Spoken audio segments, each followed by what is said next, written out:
I save it every year for this specific week.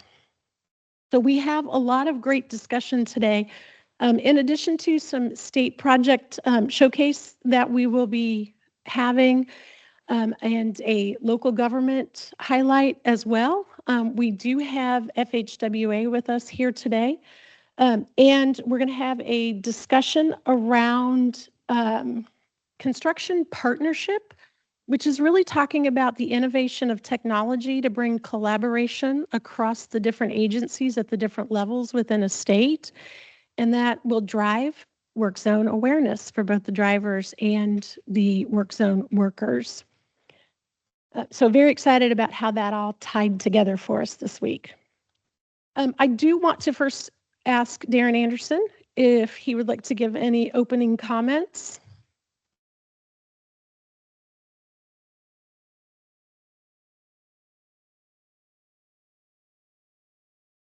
All right, just real quick. One, just to reiterate what Erica said, safety is our #1 goal in TxDOT. You combine that with two of our core values, people and accountability. It is imperative and inherent and devotedly reiterated every day within the department.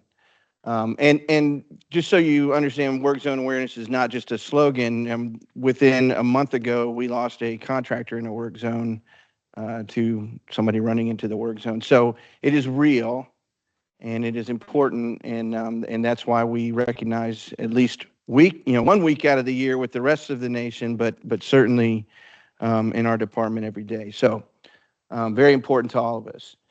With that, the only thing I wanted to say before we get moving is I wanted to recognize Al Alonzi from Federal Highways Texas, and he was my co-chair on the State Transportation Innovation Council, which is this organization since its inception.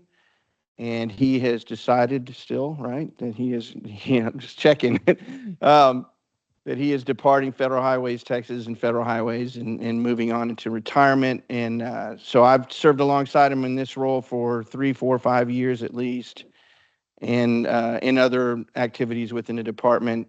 And I know he couldn't be here today, but I want to just recognize his commitment to the entirety of Texas and to TxDOT's operations, and specifically his cooperation with me in my role. And just will really miss him, but thankful for the time that we had to work with him. With that, I'll turn it to you. Okay. All right, so staying along the theme of FHWA, I'd like to introduce Carl Hightower, who is the Deputy Division Administrator for Texas, and he is going to say a few words for us. So thank you, Carl, for being here. And then Carl's also going to introduce Kirk Streidel, who's going to give us an FHWA update this morning. Thank you. Thank you very much. So we'll start off with the first correction. Hi, Smith. You said Hightower. During my 50-plus years on this planet, I've been called Hightower numerous times. Every person that is related to me named Highsmith has been called Hightower. So it's not unusual. We've been called this before. Again, Carl Highsmith. I'm currently the Deputy Division Administrator at the Federal Highway Administration. As Darren mentioned, Al will be taking the retirement from Federal Highway Administration. So I will be now your counterpart or your person I'm working with now. As Deputy Division Administrator, I will then be transitioning over to being the Acting Division Administrator once Al does go ahead and go. As you all are aware, there's a lot of change going on in the federal government. Well, I paused because I have to choose my words carefully on how I say what I say, but there's a lot of change going on in the federal government.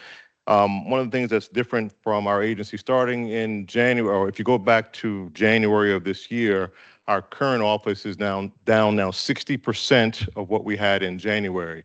So 60% less staff that we have at our office. I don't know how that's going to affect us going forward, but one of the things is we're still here, we still exist, and we will exist in some way, shape, or form as we go forward. So I just want to put that out there that we're still here, we haven't gone away. As we go forward, the agency will look different. I'm not sure what that difference will look like, but it won't be the same agency that we had a year ago or the same agency that we had even 3 months ago. So I'll let you read into that what you want. But again, we have a 60% decrease in our office and our staff since January. So what that means for us going forward, we're still going to be in the highway business. We're still going to be in the highway arena. We're still in the safety arena. We're still in the construction arena. That hasn't changed. But our roles will definitely be changing simply because, one, we don't have the staff that we had before. We've lost a lot of excellence that goes out the door with that. And so we'll have to kind of reimagine what we're going to be able to do. For me, as a relative newcomer to Federal Highway, I've only been with Federal Highway for 31 years. So I'm still a relative newcomer at 31 years. I've seen a lot change since I started off as a trainee back in 19, well, 19, every time I start off something with 19, I have to pause and think 19. So in 1991, when I started, to the current where I'm made to deputy administrator now in 2025. So a lot of changes have gone on, but I'm just going to touch on just a couple minor things, and I'm going to turn it over to Kirk to give a little more detail about what we're going on. So for me, like I said, I'm stepping in for Al. So a lot of the work that you all have done over the years that Al has worked with you on, I hope to be able to continue that as we go forward. Like I said, in some way, shape, or form, continue to go forward with this group and make the innovations that we need, because from Federal Highway, our goal is still to improve safety. That hasn't changed. We're still tasked with improving mobility. That hasn't changed. Getting projects out the door faster. That hasn't changed. Reducing costs. We hear a lot about reducing costs. So again, that hasn't changed either. And streamline the process of getting projects out the door. So those things have not changed. And so we're going to continue to preach those things. We're going to continue to make sure that happens. Again, it may look different. Now, Kirk is going to be our representative working with you all closely. That may change because I've got work for Kirk to do elsewhere, because again, 60% down, we all have to do other things. So there's going to be a lot of changes in the office. But again, the whole point is we're still here. We haven't gone anywhere. There's going to be changes. We have to figure out what that change is going to look like, because again, what we have today may not look the same 3 months from now. One of the things that we have in our agency, it's almost been a daily evolving of what is it we're going to be doing today. And once the administration, I guess, gives out their vision of what they want us to do, then we'll go in that direction. One of the things that we've done over the years, and I kind of joke about this in the office a little bit, in 30 years, I've gone from Republican administrations to Democrat to Republican, Democrat to Democrat, Republican to Republican. There's always a change every 4 years in administration. And every new administration comes in, they have their goals, they have their policies, and they have the things that they want to accomplish. And one of the things from Federal Highway, it's our job at Federal Highway, being the professionals that we are, is to enhance the goals of that administration. So we're going to do what that is, and we're going to make sure that the administration's goals are put forward, and we're going to continue to do that. So those things will continue. Again, it may look different, but we're going to continue on with that. So hopefully that gets that out of what we're going to do. And I'm going to, if there's no, I guess we're not taking questions or anything. So if anything that has to do with any question or anything I need to answer or anything I need to address, otherwise I'm going to turn it over to Kirk, and Kirk is going to give you a little more in detail about what we've got going on.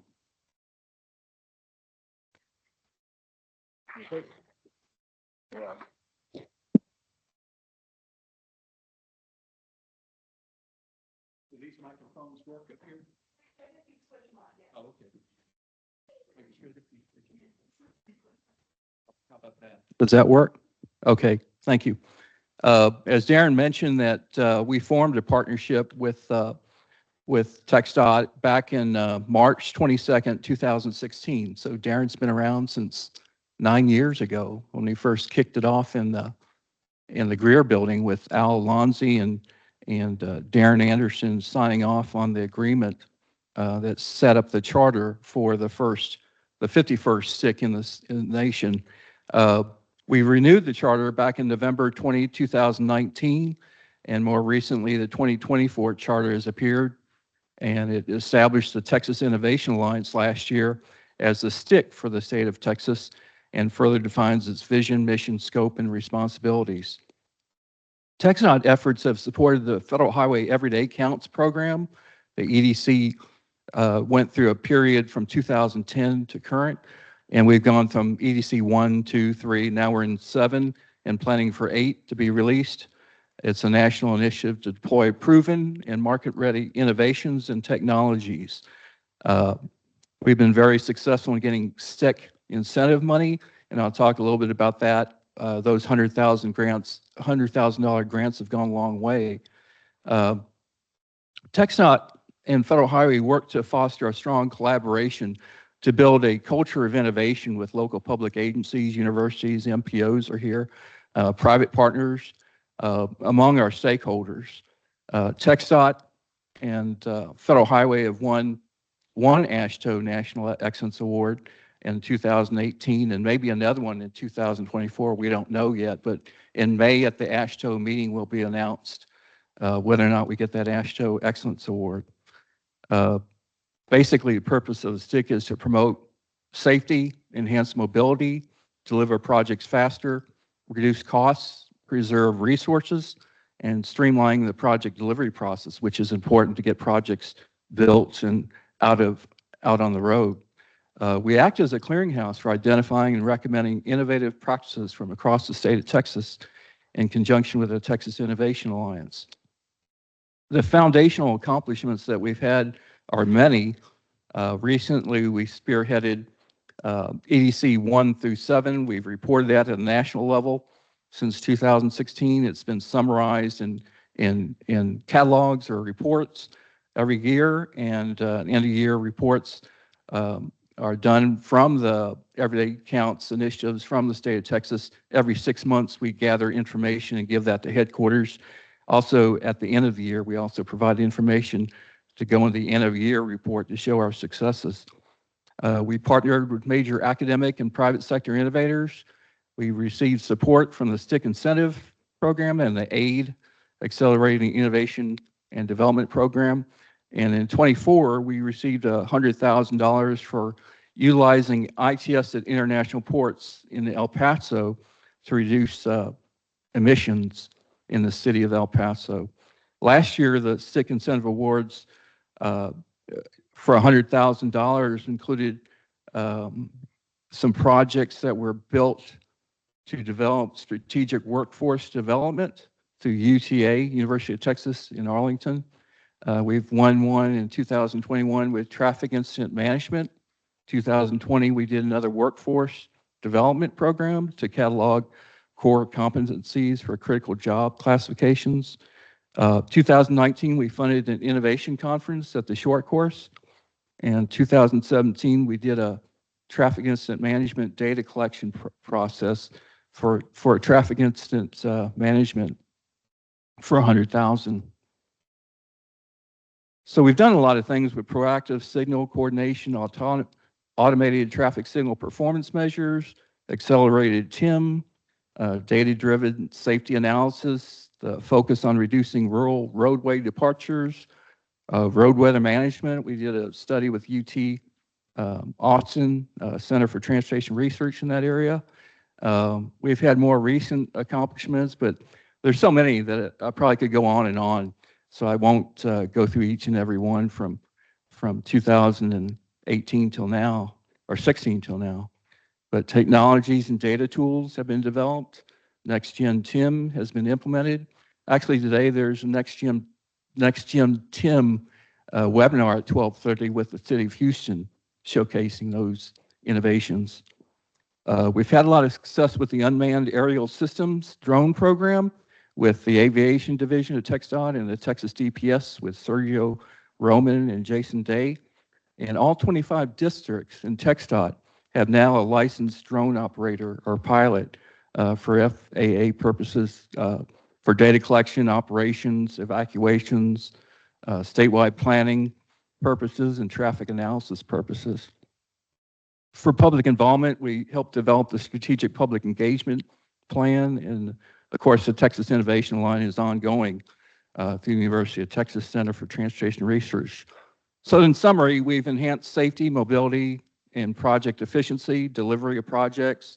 We've supported innovation adoption across agency levels, across the 25 districts of TxDOT, and we've helped Texas remain a national leader in transportation innovation through our work, our efforts. And we want to continue that partnership. We consider it a partnership for the 21st century, and we'd like to be a major party to that, regardless of our situation with the lightening of the workforce and things like that Carl mentioned.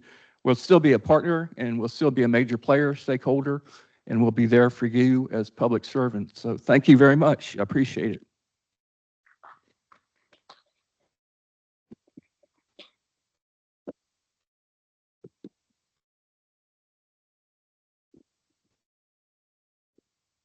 Okay, next on our agenda will be some opening comments from Andrea Gold with CTR. Good morning, everybody. Glad to see everyone here. I know we've got several familiar faces and some new ones. So if you have been here before and you're returning, thank you for coming back. If you haven't been with us before, thank you for being here. And just a kind of a quick overview of what the Alliance and the STIC are. We really like to focus on bringing together bright minds to share innovative ideas across the whole state. So we have a peer network that comes together to exchange ideas through a couple different ways. We have deep dive calls the first week of every month. If you're not plugged into those, we're going to get you plugged in today. We'll have some QR codes in a moment to get you on distribution list for that. We also have these meetings, but the focus is really just bringing together bright minds to share things that have worked in practice or ideas that we can work on together and put into practice going forward. And so we not only do we help get the word out with TxDOT, the divisions, the districts, other state agencies, but we have a focus on looking across the other public agencies across Texas. So we look across the metros and all the agencies that are there to support transportation innovation, as well as the rural parts of Texas. And we're really glad to see that engagement increasing over time. So if you haven't been with us before, if you know people who would like to plug in, we're going to get you plugged in today. We'll show you how in just a moment. And I can't see the slide. We've got the agenda up, Anna. Okay. So we're going to kick off here in a moment with the programming. We've got a couple focus areas. So one of the big components of today's meeting is the Innovation Project Showcase. So we'll have 3 presentations. Those are showcase presentations, 15 minutes, and then we'll have some Q&A if anybody wants to learn more about what's shared. We'll go to break, and then we're going to come back, and we're going to have a roundtable discussion on the best practices for public agency construction coordination. And there will be time to hear from some of the practitioners that are coming in and ask some questions and get some answers as well. And then we'll close out. Coming back to how to plug in, we have, so TxDOT's got a website for the Alliance. It has information about meetings that are coming up, past meetings, topics, information that's been shared, and ways to plug in. And then we've also got a listserv, so a distribution list, where you can get information about those monthly deep dives. We have a newsletter that goes out that shares different news articles and ideas that are happening across the state, as well as different events such as the Invitational that Anna will talk about in a moment. And then ongoing, we're always looking for feedback. If you have a topic that you think is important or a programming idea, we want to hear from you. And with that, I'm going to turn it over to Anna McCauley, also from CTR. She's going to talk about the upcoming Invitational and then kick us off for our programming. Thank you, Andy. Okay, talking about ways to engage. If you will advance my slides for me, Andy, that would be helpful. We are excited to again host the Texas Innovation Invitational. This is the annual conference that STR hosts with a lot of the Alliance network and broader stakeholders. So it will be in Fort Worth this year, June 16th through 18th. And the Invitational brings together some of the stakeholders Andy mentioned. So local, state, and federal public agencies. It brings together industry leaders and private sector partners, and also the research community. So really a broad network of folks coming together. The focus is on emerging technologies and innovation. Those who have attended before, you know, this is a unique event. It's a different format. Sometimes it's new faces. And for those who haven't joined before, I think this is a good way to start to plug in.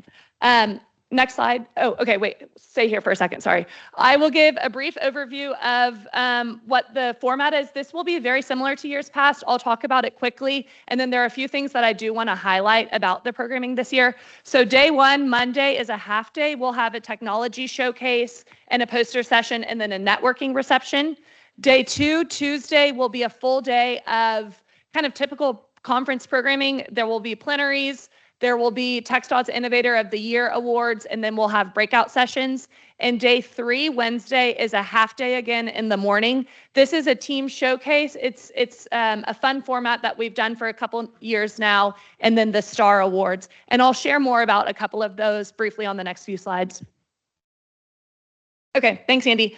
So technology showcase and poster session on day 1. Like in years past, we'll have exhibitors who can showcase their solutions and their technologies really up close and personal. So this is a great way to interact, to talk to folks, to ask questions. I've got pictures from last year here. We had autonomous vehicles, both freight and passenger, last mile drone robots that I think are really cute, and then drones for different use cases like surveying or delivery, that sort of concept. So you can expect more of that.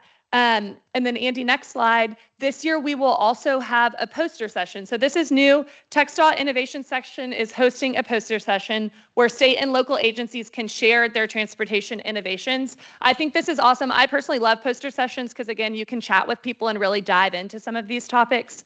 I encourage y'all to participate if it is of value to you and you're a public agency, and definitely stop by and engage with those folks.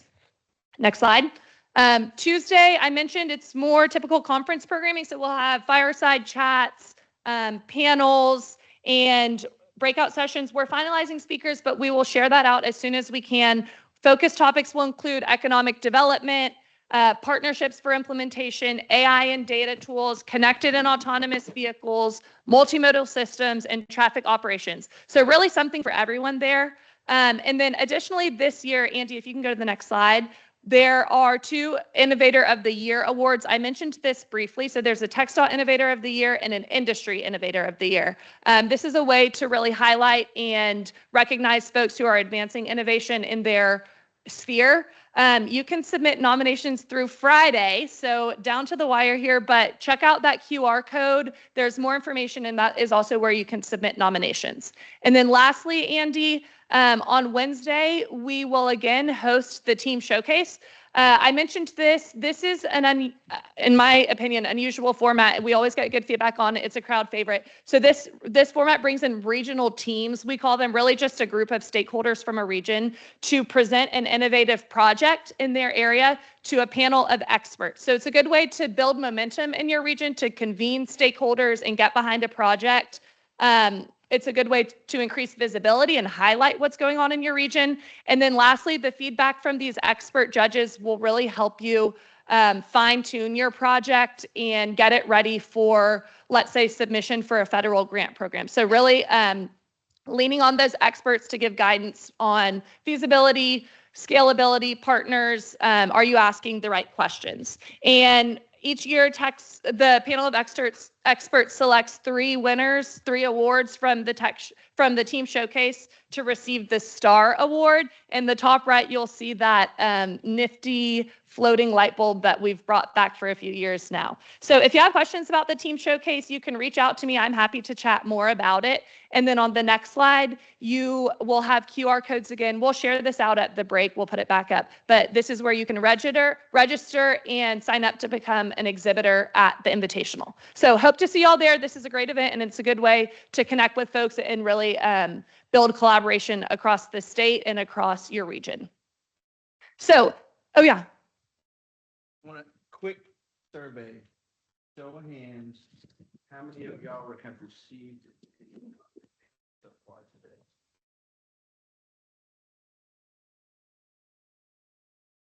It's good. I was concerned that we hadn't got it out. If you have not, please see Shelley and make sure we have your name in the email distribution and that get that invite to you. Yeah, we want you there. And please help us share the word to that point. Pass it along and share the word. So happy to chat about any of that more at the break or afterwards. Just grab me. Now I will pass it to Shelley for a quick update on the Alliance Charter. Hi, guys. In the interest of time, I don't think I really have time to cover my presentation, but what I would like to do is say that I'm grateful that FHWA Federal Highway was able to make it today and talk to us. And then I'll just quickly point y'all to where to go so you can read the charter. And if you have any questions. So Kirk already covered, when we started, which was March 22nd, 2016. So we've got a lot of that material covered. What I want to show you is we have a new web page. So if you go to our homepage, which is TxDOT.gov, and you search Texas Innovation Alliance, you can find this magnificent page created by our team and a lot of talented folks here at TxDOT. And you can see right there in the lower right-hand corner, you can go to the charter, and it will be updated. We do have a few updates we're going to make. And right now, though, we have 25 members, but we aren't stopping there. So if you know of anyone who would like to be a member, we are growing that, and we'll expand that beyond 25. So we're not limiting that, and we'd like for y'all to know that. So thank you, everyone, for being here, and let's get on with the show. Yeah. Skip ahead here.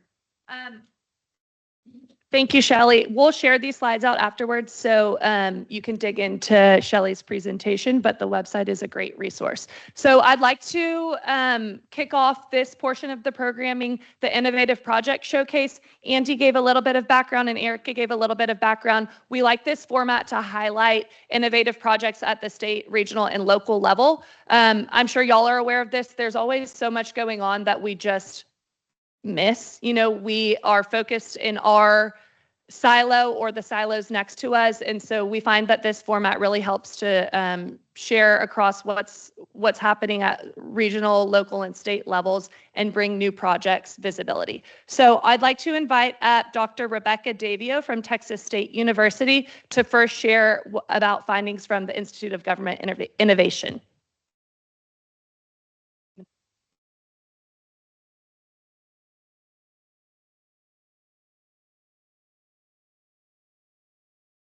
Okay.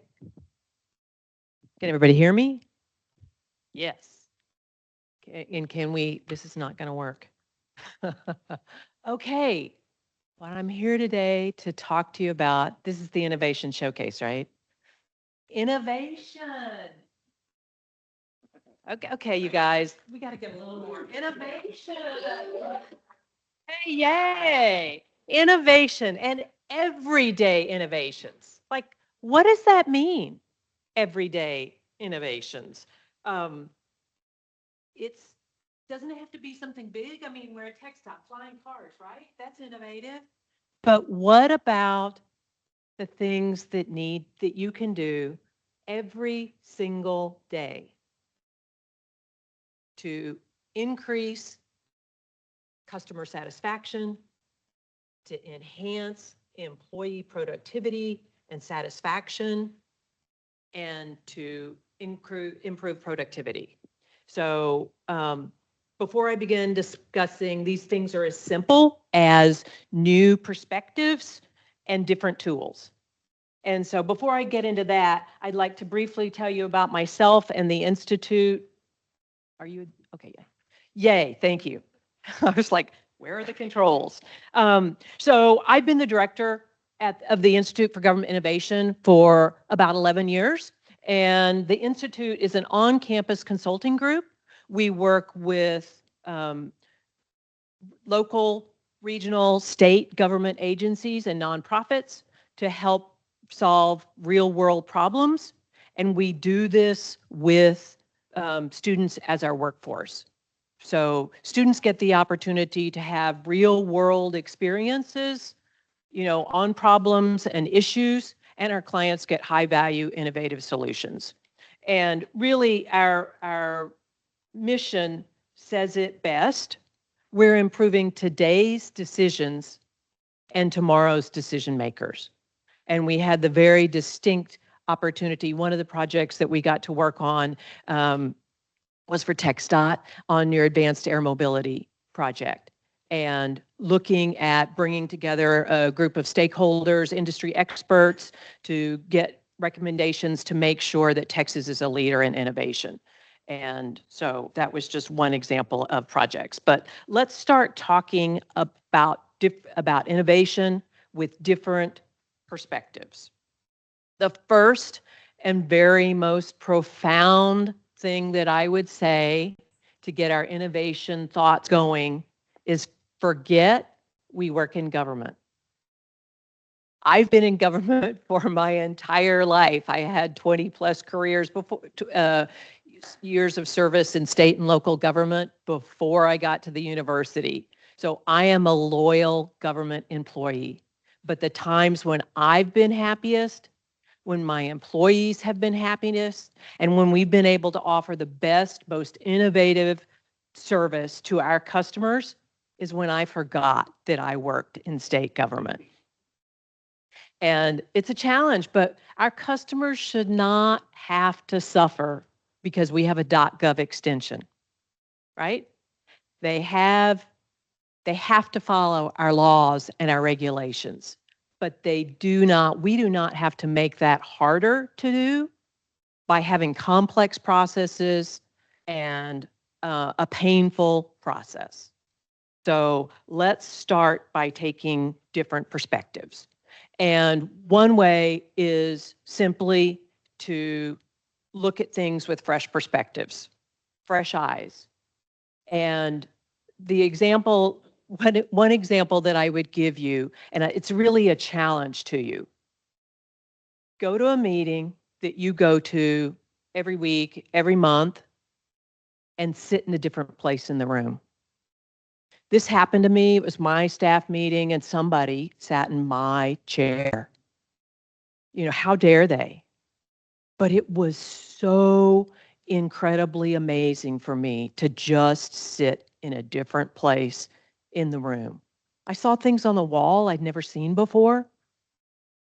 I just had a different take. That was over a decade ago, and I still remember it. So I challenge you this week, go to a meeting and sit in a totally different place. And you'll be surprised at the different perspective that you get. Another thing is you can work with a group such as ours to get a fresh perspective. You can also ask new employees. Ask people that work outside your division. What do you think? How are we to deal with? Ask your customers. They know. And go ask your frontline employees. When I went to visit the driver license offices, my employees could tell me every pain point, where they had to enter information in the systems multiple times. Didn't that waste time? Didn't that invite the opportunity for errors? They knew. Nobody had ever asked them before. And I would also encourage you to really give them permission to tell you, to be honest, because those can be everyday innovations that improve service and improve quality. And then you also have to look at what other jurisdictions, other industries even, what are they doing?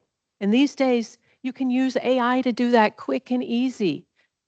Be very careful when you're doing your AI query, your AI prompts. It's a real skill that's going to become a whole new job title. An innovative job title is writing AI prompts, but it's out there. We don't have to be afraid of it. We don't have to rely on it, but we can use it as a tool for innovation. The university just announced yesterday, everyone has access to Perplexity AI. It's coming, it's out there. Let's use this as a tool that can really help us look for different innovation tools and ideas that other people are trying. So we want to talk now about different tools. So my first example for you to learn is actually to learn from your data. How many of you have large data sets? How many of you have really mined them and looked at them? Okay, not quite as many hands. I encourage you to look at that data, to mine it for its richness. These are very simple. Oh, sorry. I'm now starting to tell you I should have looked. So learn from your data, Look at how you can harness that data and make it easier for everybody to access. This one's going to be a stumper. Communicate like a human. Automate repetitive processes and mix up your tools. Okay, so the first one we start looking at is really mining your data. And these are very simple charts. They're descriptive statistics from a business intelligence report that was done for me when I was a brand new director of the driver license division. They were profound for me and my employees. They provided insights that even long-term employees could not help me with. They couldn't articulate. For example, if you look at figure 3 up there, see that dip? That's when I would whisper to customers, angry customers, come in on Thursdays. It's our slowest day. Do you know what a turnaround that was? We also, as director, I said, you know what? We're going to train our employees, do that mandatory training on Thursdays. That removes the pressure on our employees that they have to do training and go in and provide service. It also has the least negative effect on our customers. So simple. Nobody had ever looked at this data from a customer perspective before. So it may be that you've looked at your data, but look at your data from a different perspective. The other thing, it's like all of a sudden we were able to, figure 2 down at the bottom, that up and down chart, that's the number of customers that we served. And you'll see those peak there in the summer months. We started bringing in extra summer workers because kids got out of school, they wanted their driver license. We had a huge surge. Well, let's bring in some temporary workers to address that. All of a sudden, things started changing. I'm happy to report that the transformation of the driver license division was a success, in large part because we used our data. I went from people yelling at me publicly in a forum like this to getting calls from our satisfied customers, okay? So then this is an example, centralize your information. It's very, very simple. This is a website that we developed before, during, after to keep people safe during an emergency. And there are more than 12,000 web addresses in here for everybody that issues information during an emergency. It's centralized. This emergency information hub is the most popular point of the website, because it's so simple to get information. In your organization, it may look as simple as creating a team site that everybody can go to. That sounds like you're going, duh, come on, but it was a recommendation we just made, and our clients were, oh, that's a good idea, because there just wasn't cross-divisional collaboration. So next, centralizing your information, communicate like a human. Don't mean to insult you, but I was so appalled when I went to fill out a form for my department. I had 18 years in government and a PhD, and I couldn't figure out how to fill out the form. Something was wrong, and also this is an example of something from a policy manual. It was black, white, boring, infrequently updated.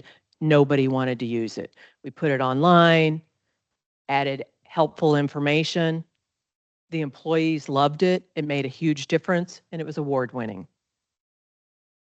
So from communicate like a human, automate repetitive processes.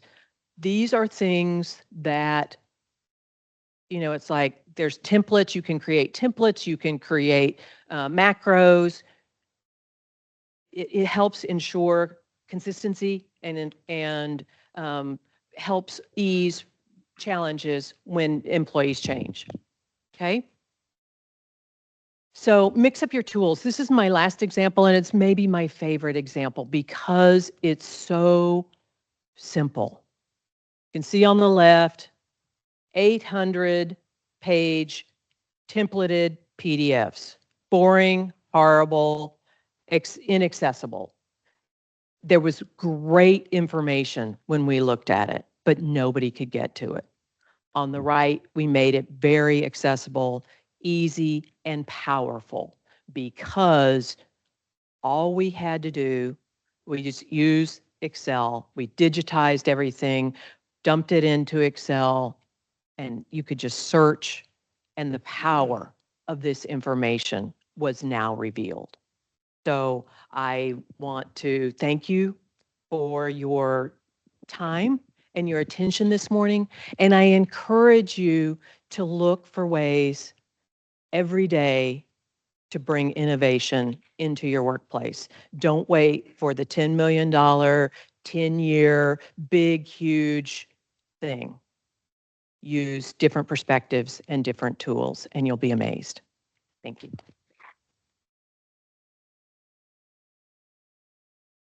Thank you, Dr. Davio. I really appreciate your experience with different types of state government and findings for everyday innovation. I love that. Next, Cameron, it looks like you have a question. We're going to hold questions for the end. Okay, then I'll reverse it. Oh, okay. Okay, special for you. Okay. I'm with the Permian Basin MPO. My name's Cameron Walker. I want to tell you, because of the time frame that Dr. Davio had to describe her work with you, and she, no offense to you, doctor, undervalued that AAM study that was completed in October of last year. This was a legislatively mandated, I forget the state bill number, but Senate bill number, but bottom line is it needed to be done within a fairly short time frame. A major contract between TxDOT and Texas State, led by Dr. Davio, and a whole bunch of experts in the advanced air mobility field, some of them who make these machines and some of them who think about how to market them, and all sorts of other people in between. A major piece of work that landed on the desk of the governor's office and got distributed to probably everyone in the state legislature. And thank you for your work on that. Thanks, Cameron. Yeah, thanks for that effort. It's a great report that I've read cover to cover as well. I'd like to now invite up Brian McBride. He's the director of Longview MPO, and Brian and his team have been doing really innovative public outreach related to alternative fuels in his region. Thank you, Anna. Thank you for the clap. So I typically stand behind a podium, but I'm gonna see things from something different, aka so I can also see the slides too. So like Anna said, my name is Brian McBride. I serve as the director of the Longview Metropolitan Planning Organization. My degrees are my undergrad's in GIS, so bear with me. I will try to explain to this like a human, but I also do have a master's in public administration. So I did do a little bit more homework in the classroom to get me better prepared for today. So if you want to advance the slide, I'll point at you every time. So like Anna said, I did some public involvement for electric vehicles in our wonderful, wonderful rural area of Longview, Texas. Anybody know where Longview, Texas is? Hey, a lot more than I thought. Awesome. Does everyone know that it's more oil and gas centric? Yep. All right. So I get to be the face of the progressive, I guess, person for our region. So this was kind of what stemmed from this was the NEVI program from IIJA. And what happened was that since the MPOs at the time were going to be allocated X amount of funds from that program to basically push out where these charging locations should be, we had the wonderful opportunity to just make a study area. I'll say study area. And you can choose to make specific locations, or you can adopt your whole boundary. And I thought, this would be a great time to test the waters to see how our area reacts to a more progressive thinking. So we did a study. We look at our current data, which we were talking about, Rebecca was talking about lots of data. There's a lot of data out there specifically as it relates to alternative fuel. As you can see in our area, we're very oil centric, so you can see how many charging stations exist in our area. Level 2, there's only 10. Yeah, we're very, very progressive. And level 3, there's actually only 1. So there's only 1 fast charger within our area, and we wanted to call attention to that because what that leads to is specifically at this one, hopefully no one's from that company. You can talk to me later afterwards, but they're price gouging. So they're the only monopoly on the market for fast charging in our area. I'm not going to go into the capitalism of that, but just wanted to make note. my policy board's made up of judges, mayors, and some staff for my fiscal agent. But I want to call attention to the judge specifically for our area. A nice guy. We can have conversations after the public side of things. And he was very, very against me doing this. When I budgeted for it, he said, well, you can't be doing this. You can't out-hire a consultant. We prefer you to do it in-house if you're going to do anything, because I don't want to waste any money within my area catered towards electric vehicles. And I said, okay, that's fine. I can do that. So I put this slide up there just to kind of blow his mind away a little bit. Specifically, Gregg County was the judge. And I told him, I said, there's more than 5 vehicles that actually are EV registered within your area. And this is from November 24, so it's possibly has increased since then. But just wanted to call attention to that there's more than just what he would say. There's just 3. You know, I see the same 3 white Teslas driving in my area. That's it. And I was like, no, there's actually some more. And so this kind of hit home with him. Like, okay, he's got a point. So we started to develop a timeline, and I wanted to do this pretty quick because we needed a quick turnaround when we found out when the NEVI program when it was in existence at the time. We wanted to make sure we had enough turnaround to give this document back to TxDOT so we could show where we want these charging stations within our area. So we started, it was about a 6-month program, as you can see on the screen. We started with just kind of looking at all of our data. It was very quick. It took about half a day because as you saw, there's a lot of data out there, but specific for our region, there's just not a lot of points on the map. We had an open house in December. That was online, which you'll see on the next slide in 1 second. We got a lot of attention for it. But attendance-wise, it was probably, I would say, about 50 people. And we're a more rural area. Yeah, we're urbanized. But as it comes to public involvement, there's a lot more keyboard warriors than we have in person. Everybody knows about keyboard warriors, I would assume. It's a lot easier to be in the comfort of your couch or in the back patio sipping your little drink, ranting about why we shouldn't have EVs than it is to come in person and actually say what you mean. So it was a quick turnaround. We ended up bringing it to my board in April, and it actually did get approved. Said judge was not on the attendance for that day, but it's okay. It still passed. But we'll move forward to the next slide. And so this is going to be a couple clicks. So I made it on the front page. So Mama, I'm proud. Proud mom and dad. They live in the same city as me. As well as my wife's parents. So when they got this, they immediately took a picture and said, hey, I know that guy. I don't know if that's a good thing or bad thing. No one's cornered me in Kroger at all, so it's been okay. Our local news picked it up, of course. San Antonio, I thought that was very interesting. Hey, San Antonio wants to learn about Longview. Texas Tribune, they actually came out to my meeting and wanted to hear why I was trying to be progressive in East Texas, which was great. More coverage the better. And we also had it playing in our at our local TV broadcast every day. So talking about public involvement, we did a project website for Centralize Your Data, as Rebecca said. We created a story map kind of explaining the NEVI program, what the charging stations look like, what type of charging power they are. Additionally, we explained, all the data that y'all saw, what our charging current landscape is. So this was an online ArcGIS experience map. Additionally, we did an interactive survey because we all like to be in the comfort of our jammies, where you could zoom in, place a point on the map, and say where you want the charging infrastructure to be located. There was no limit of how many you could put. So if you really liked Longview Mall, like apparently someone did, it was more than one person, but you can put as many as you would like on that map, and we would capture that on the back end. So this was all done in-house. Like I said, my undergrad's in GIS, and so it was more of, I got to spin the wheel a little bit and brush up on some of my skills from since then to actually see what exactly went on. Additionally, we had a Google survey, which we'll go over the results here in a little bit, but that was additionally, if you couldn't figure out the map, there was a way that you could tell me what locations, as well as provide any additional feedback.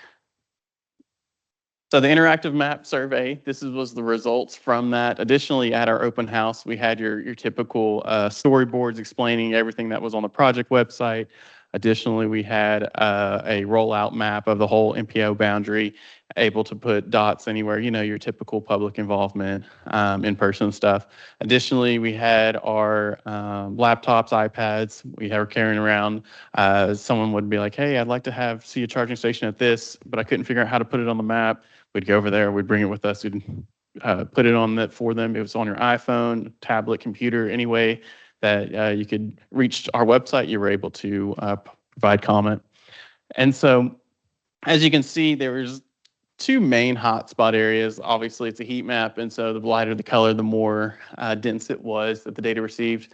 It was concentrated in our urban area, obviously. Was in Longview Mall as well as our downtown area. So this was cool to see that, that people actually could fill this out.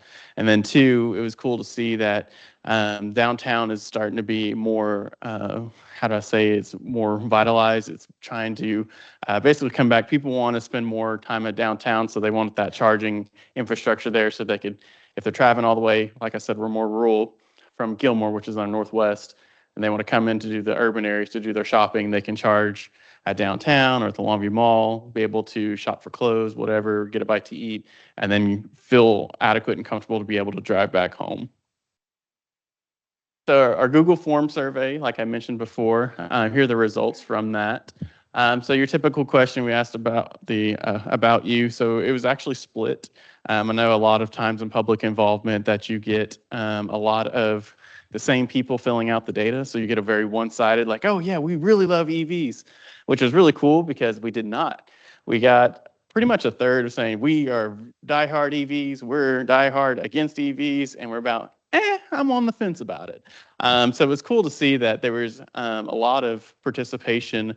I didn't include the actual Facebook group that started because of this, or it was it was a post within a much larger Facebook called All Things Longview. If you ever got time and you're very bored, it's a very, very active group that can talk about anything from lost cats to random cars, random people dancing on the sidewalk, asking questions why PD hasn't gone out there, just a whole bunch of things. But anyways, we posted in that group and we got ridiculed. We got a lot of comments, good and bad, people defending it. People were, like, who cares?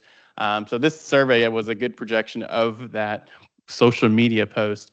As I'll kind of read some of the comments. Some of them I will, since it's being recorded, I will not mention unless you come and ask me later. I'll tell you what they were saying, but they're pretty rude. So a lot of the questions we're talking about, if we put charging infrastructure, where exactly would you want that? Obviously, high corridors was the more interested routes because that's where a lot of people drive into. Additionally, shopping, retail, you want to give these individuals something to do while they're sitting there in their car for 20 minutes to an hour, depending on how much they want to charge for. Downtown area, Parks and Recs was an interesting approach. We do have a 13-mile, I believe, trail system within our urban area. And so it was cool to see that people want to be able to come in, charge their vehicle, get some exercise in and get back in their vehicle. And then residential neighborhoods, this was kind of it was more the low end. Typically, if you have an electric vehicle, you're charging at home. And what I kind of posed this to my policy board when I was presenting it was that the data we were collecting, yes, it's for our area. However, if you're an EV owner, you're more likely charging at home. Even if you live in Gilmore, you're more likely to charge at home and then drive in. You could probably make it back on that single charge. But we're more catering to the people outside of our area to encourage tourism, economic development, all the things to allow for economic vitality within our area. And so that was kind of my argument against, is that we want to use this to attract individuals, get more sales tax dollars through either the charging infrastructure, but as well as like people stopping in, going downtown, get a bite to eat, like I said. So that was pretty much the infrastructure question. Additionally, some challenges and barriers. You could squint with your eyes, but we're talking about innovation here, and I did use ChatGPT, not to have a plug-in, but they were the ones that helped me with this because I have a staff of 2, myself and another person who recently started. He's been there just under, I think, a year and a half. But if you look real closely, wasting tax dollars, not needed. Can we use these funds somewhere else? Uh, I charge at home. We don't need this. Should be using tax dollars somewhere else.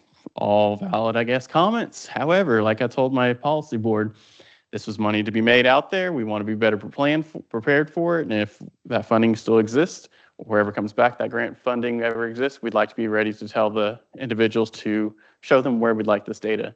But there was pretty much a lot of the challenges people were saying were lack of charging, long charging times, and that one DC fast charger, I think only has, 2 stalls, 2 or 3, maybe 4 stalls there. And so they were saying that sometimes they weren't able to get in, as well as price gouging, I think was also on there.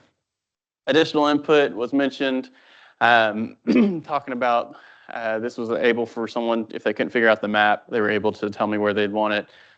Downtown Longview. I left one comment on this, but that judge is building a parking facility. I was told it's a facility, not a garage. Big difference, by the way. They have offices and stuff within that. He said he did not want an EV charging station, so make sure it did not end up in that garage. And I said, yes, sir. I did not want to get fired. Yes, sir. And so additionally, they were talking about ways we could use other funding. Go to the next slide for me. So what I proposed to the board, we kind of took it from the holistic approach that there was other individuals within our policy board that said that they would like it to be in their area, even though they saw the results that were primarily in our urban core of Longview. We were like, okay, we understand that. Looking at data, we saw that there was identified areas that they wanted more rural, like in the Gladewater, which is more of our west area, a couple in Hallsville out to the east, and Lakeport in the south. We have a regional airport outside of Lakeport in the south. And so individuals were saying that they wanted to make sure that we had, if the grant funding was still there, that we would have, there would be allowable for people to apply for it and be able to spread across the boundary versus centralizing a quote unquote study area.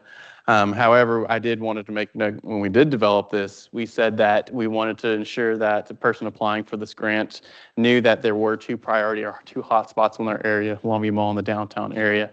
And so if they did decide to use this program, we wanted to isolate those as making it a priority over anything else within our boundary if there wasn't a charging infrastructure already there to exist.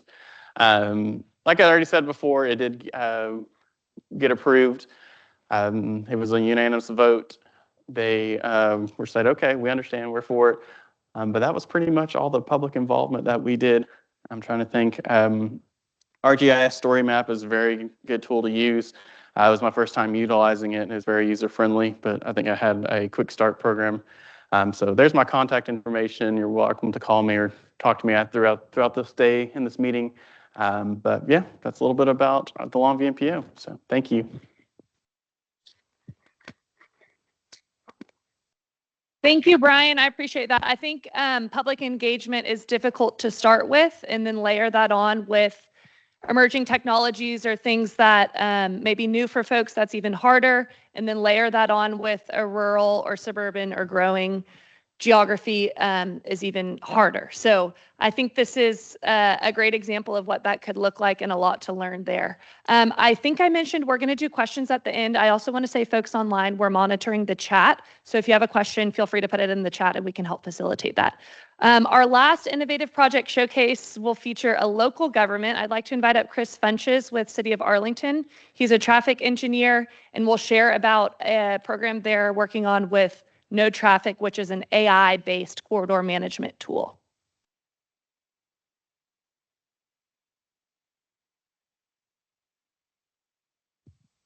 I'm not skilled as the other 2 previous presenters, so I might look at this while you guys look at that.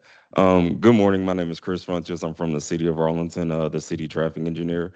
In Arlington, probably a couple of years ago, during COVID, we actually got smart city funding where we pretty much got the ability to go out and test products and different things to see kind of what was innovative to pretty much build our smart city.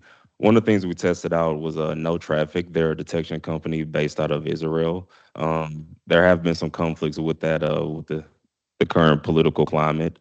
But we've been using them since 2021 and testing them out. The first intersection that we tested out was Cooper and Main. And kind of with our pilot programs, what we like to do is we pretty much like to test out a location that's pretty hard and challenging. So with that, the intersection no traffic in Maine, it was one of the intersections we chose because there's a railroad crossing within 200 feet of it. It's by the University of Texas at Arlington. There's a fire station within a quarter mile, which means that it has to be preempted. So there's a train running and there's a fire call that pretty much creates a dilemma for us. And it pretty much has a lot of pedestrians. It's one of the main corridors traveled in Arlington on a daily basis. So results of that pilot pretty much showed us that their detection rate, when we tested it versus what we typically do as far as send our own people out there, other products we've used in the past, we pretty much did a rigorous testing to pretty much show that their detection capabilities were one of the best that the city has ever seen. Their classification rate pretty much was their classification rate was pretty accurate also. We don't give figures because we're not TTI and we're waiting for TTI to kind of come up with their study of no traffic. But from what we saw, we're able to see that pretty much they did not miss anything. And we pretty much saw that it was 99% to 100% accurate from that one. They also have a mobility operating platform, which pretty much has different modules that we have tested out and that we like to see. And we'll get into that a little bit later. As far as that, the next thing that we wanted to was pretty much expand the pilot. So once we test something out in Arlington, what we tend to do after a hard intersection, we pretty much put it on what we like to consider a pretty bad corridor. Their pretty bad corridor in Arlington is a Matlock Road corridor, and pretty much the characteristic of that corridor is it pretty much goes from 6 lanes of heavy commercial down once you cross south of I-20 into a 4-lane residential area. So you pretty much have it connecting central Arlington down to Mansfield and going through a host of different areas from commercial to residential. That corridor is also considered Arlington's worst congested corridor in the city. So because no traffic said their capabilities were to help us out in that corridor, provide us the data and information to make that corridor better, why not try it out? And if it doesn't work, nobody in the city knows that nothing happened. So with that, as you can see on the next slide, we pretty much put it on about 8 intersections on Matlock Road. Like I said, we control the TxDOT intersections, so pretty much ranging from the city intersections all the way through I-20, all the way down to South Arlington. We're able to put those on the intersections and then start receiving some of the data analytics back from the intersections to see what we could do to improve the corridor. One of the things we've been working on in Arlington is safety. So we've been working with Dr. Ann Foss and her group. They created a high injury network for the city, and Matlock had a couple of intersections on that corridor. So with the safety analytics, what we're able to do is pretty much get different analytics that we're able to work with different departments in the city as far as maybe it's us going out and implementing changes, working with the Arlington Police Department for enforcement of different things we're seeing at different intersections. But we take that data and it pretty much gives us probably a accurate comparison, what we consider day-to-day or week-to-week based off of the changes we make. So in this first slide, you can kind of see on the, let me make sure I'm looking at you. The next one, I'm sorry. On the left-hand side, that pretty much gives us a daily or weekly show of how many red light runners we have in Arlington on that corridor. And pretty much tells us what our top 5 intersections are. With that data, weekly, we send a report to APD that shows that information. And pretty much they go out with their enforcement. They're able to compare week-to-week basis if their enforcement actions are working, if we need to change the signal time, and if we need to implement something else to help curb the red light running. And the cool thing about the safety analytics on the next slide with the volumes, it gives you an accurate, what we would consider hour-by-hour breakdown of when people are running the red lights. And typically we see in the morning, peak hours and afternoon lunch, that's when majority of the intersections have their red lights ran. So APD is actually able to take this information and go sit at a red light or an intersection and pretty much start enforcement. The hardest thing in the past without what we consider this platform would be you kind of send something over to APD and say, hey, I need you to go sit over here. Well, they go sit, they're sitting at the wrong time. We get them playing again. When is it happening? Well, I don't know. I can't tell you when it's happening. Now we're able to give them more accurate information about when it's happening. On the next slide with the classification, we're pretty much able to see who is running red lights. We know cars are going to run red lights, but when we start seeing trucks or buses, that pretty much means that they're heavy freight vehicles. And we see that, we kind of look and say, okay, is there something happening in that corridor where we need to change the timing to allow more time for freight vehicles to pretty much make it through the intersection to try to improve the safety also. And then the coolest thing, which we like about the safety analytics is it tells you what direction is running the red light. So we're able to see, okay, are they heading northbound, eastbound? Is it the left turn where somebody's been waiting for a couple cycles and now they're just frustrated, they're running the red light? What can we do to improve, the safety versus timing in that corridor? The next thing that they have is the data analytics, which pretty much tells us the volume of how many vehicles are traveling through an intersection on a daily basis. This has been really helpful for us just because typically when someone asks us what's going on at an intersection, it takes us about 2 weeks to actually get the results back to them. Typically, we would have to get the request in, put equipment out, get the results back, upload it, analyze it, send it back out. With the deployment of this infrastructure at intersections, we're able to pretty much go in on a daily basis and just pretty much print our report and give it back to people. So that was a pretty cool thing. But then also with that, it also breaks that down for us to tell us what type of vehicles are traveling and what direction they're traveling and how many are traveling on a daily basis. And then we also get the intersection breakdown of where they're traveling. So how many are going straight. It actually completes turning movement counts for us. That's probably been one of the most challenging things post-COVID for us to get is turning movements. So deploying this infrastructure at intersections, it really helps with not only being able to get the data, but also being able to get precise turning movement counts for our evaluations. And then we have the performance data. The performance data pretty much is telling us, our arrivals on greens, arrivals on reds. With that information, of course, we can adjust things, time them differently, and pretty much see how they're affecting everything for us in an intersection so we can tweak the timing plans. And then it also tells us the approach delay. Sometimes things happen. We might get a controller stuck in call. So we might have somebody sitting there for a little bit of time. So that approach delay really helps us to know if anything is happening and if we need to tweak anything. And then the coolest thing for me is the level of service. Pretty much we still do, but this is a good back check for intersections performing level of service evaluations. So with this, once it's deployed at an intersection, it pretty much gives us, the level of service for vehicles that are traveling through the intersection. In the future, with no traffic, we're pretty much going to deploy it in some different corridors for Arlington. One of the hardest things that happened in Arlington for us was the not the World Cup, I'm sorry, the World Series parade. We asked the Rangers how many people they expected. They gave us about 300,000. After that day, we got a total of about 900,000 came to Arlington. So with that information, we're actually now deploying no traffic in the entertainment district for the IndyCar race World Cup. And we plan that way to have more accurate information about how many people are actually attending things, coming to games, and pretty much being in Arlington at certain times. And that's it.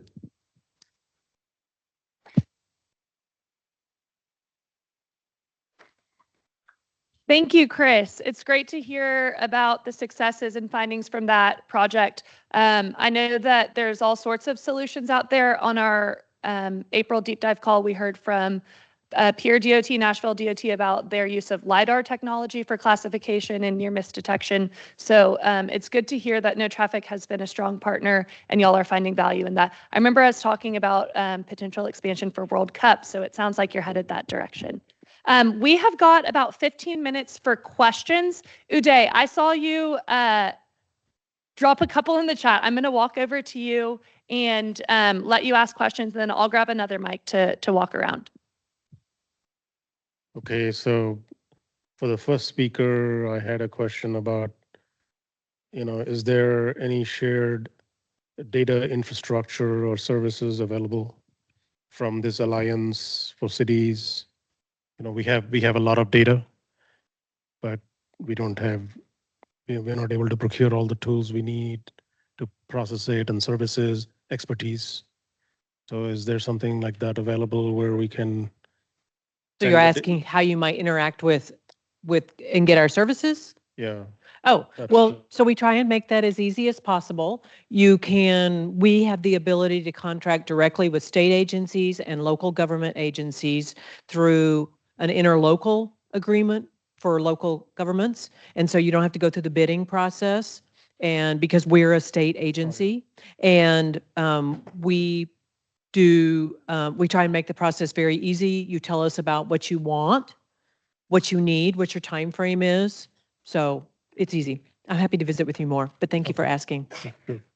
We know that you all have busy full-time jobs. If you had the capability and the time to do this, you'd be doing it yourself.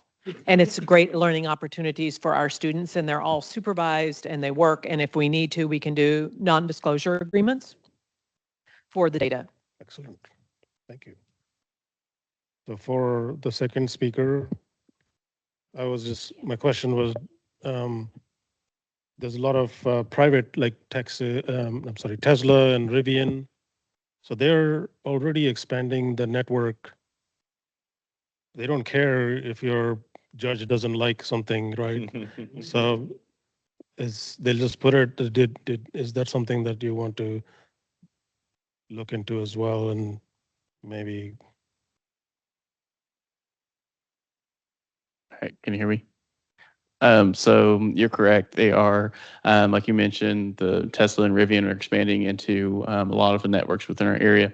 However, where they're expanding to, a lot of them, I know for Tesla, specifically, they do a call for basically like you can vote on where you want the charging stations to be located. I have kept up with that to kind of help see if we can get some more of at least try to get them into our network, because the one that's currently in ours is not associated with any like manufacturer brand or anything like that. It's only one. But we've definitely have kept up with that. They've actually, I think, installed one just west of our boundary off 271 and I-20. But that's as close as they've gotten into the MPO specific boundary itself. So now we've kept up in ways we can provide our input in a different manner that they would like. Thanks, Brian. Fred, did you have a question? I did, yeah. Oh, I have one more for. Oh, go for it. Last one. Oh, last one, sorry.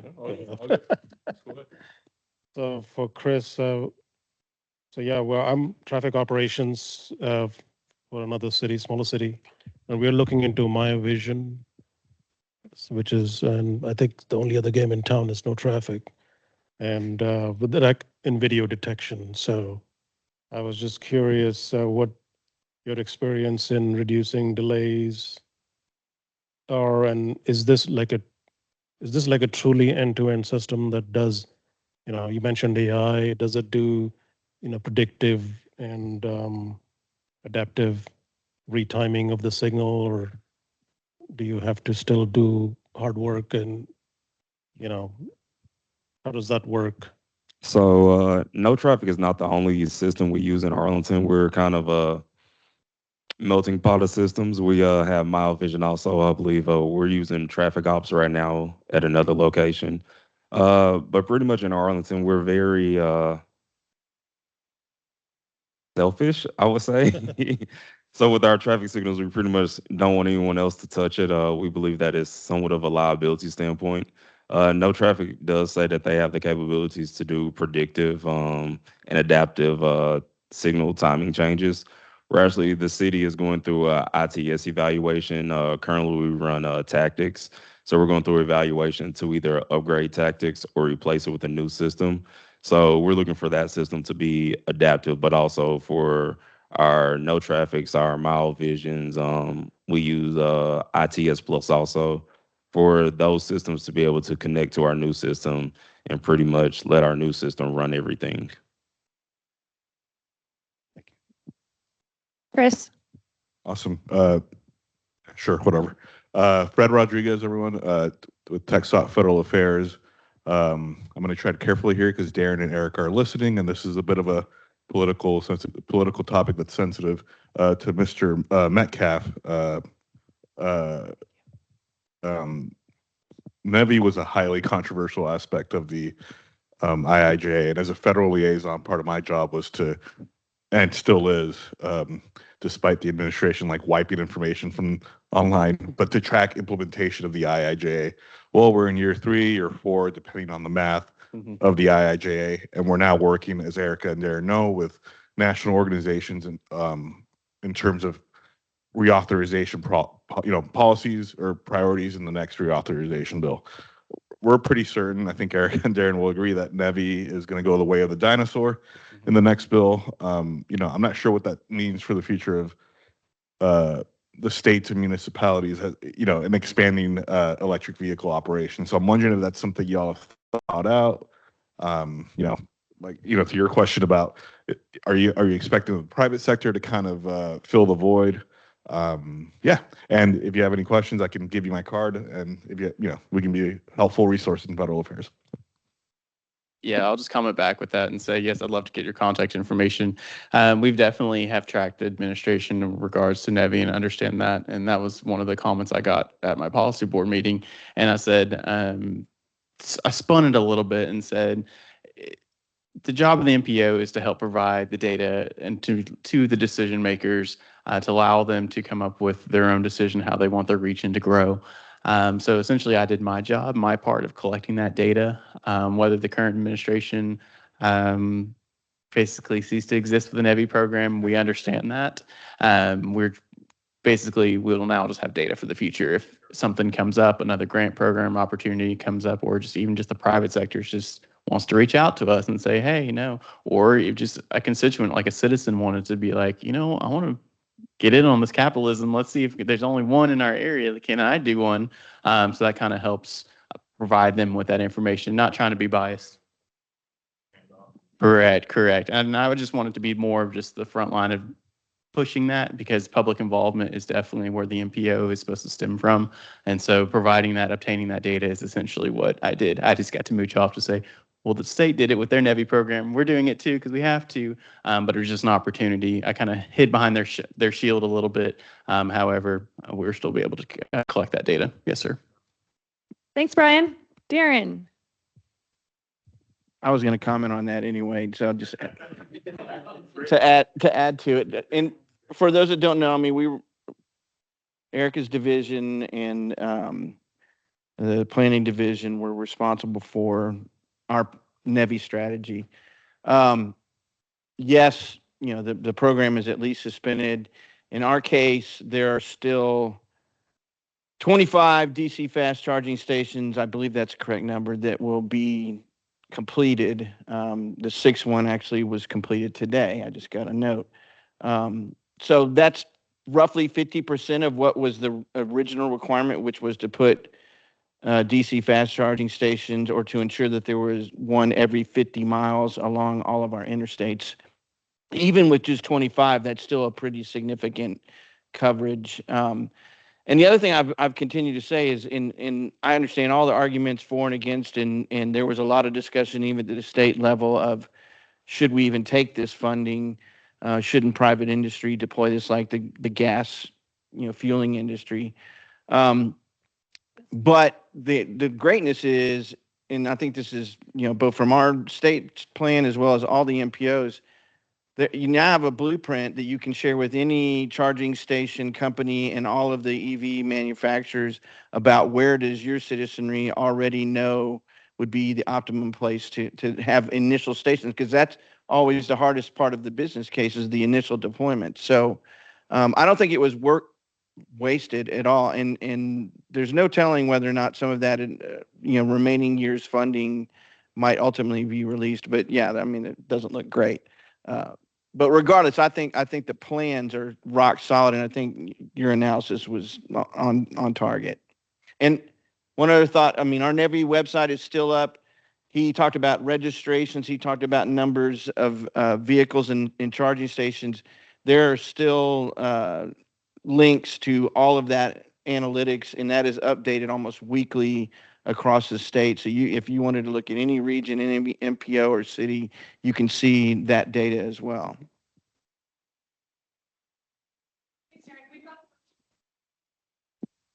Hi, good morning, everybody. I'm Max Schwartz from the City of Austin, a program manager in the Transportation Engineering Division of the Transportation and Public Works Department. Sorry, that's a mouthful. My question's for Mr. Funches. Thank you so much for your presentation. It was great to hear. So in my role, we sometimes struggle with detection that's at our various intersections, and we struggle with the infrastructure that's under the loop. So under the ground. So I have a two-part question, which is one, how do you manage any of the detection infrastructure with your overlay schedule for your roadways? And then second, I might have missed it if the infrastructure is on mast arms or if it's underground or, lodged within the cabinet. And the second question is, you were talking about employing this infrastructure at the entertainment district. To incentivize the efficient movement of people, are you utilizing those in conjunctions with transit queue jumps to incentivize bus movements, perhaps in the entertainment district or other places to help incentivize transit movements along those areas? So the first question, in Arlington, we have kind of that, like every other city, a host of things. We have detection and we have loops. As far as when the overlays, milling overlays or reclamations happen, anytime more than 50% of the intersection is touched, we pretty much upgrade the intersection to detection system. No traffic is pretty much what I consider for a four-leg intersection, a five-part component. You put 5 cameras up on your arm. They have a module box that you plug into your controller. Very simple setup to install, no traffic. For the second part of the question, it's kind of a sore thumb or for Arlington, we don't have public transit in Arlington. So World Cup right now, we're working with COG. They're pretty much providing buses, and we're working out that plan with COG, but with no traffic and its capabilities. And as far as what we consider our traffic control plan for World Cup, we will be looking to pretty much utilize the efficiency of no traffic and timing plans to pretty much help COG out with the movement of buses during that time. Thanks so much.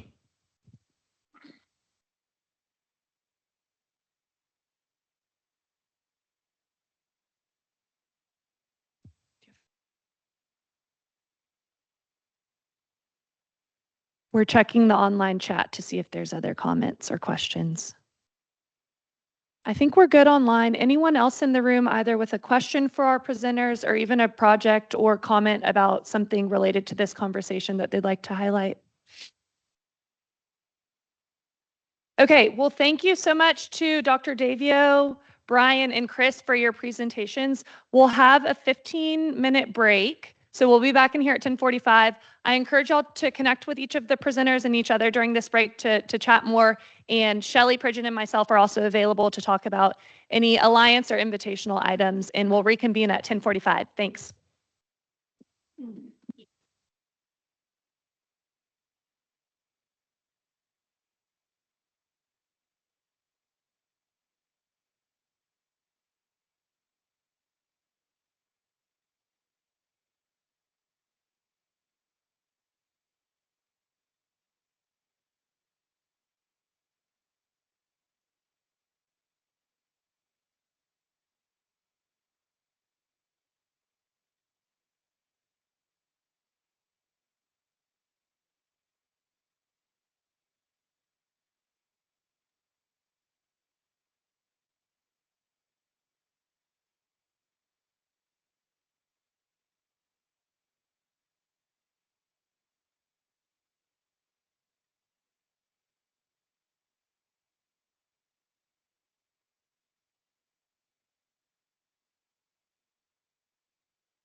All right, if you can start finding your seats, if you're online and stepped away to refill coffee, we're going to go ahead and get started here in the next minute or two.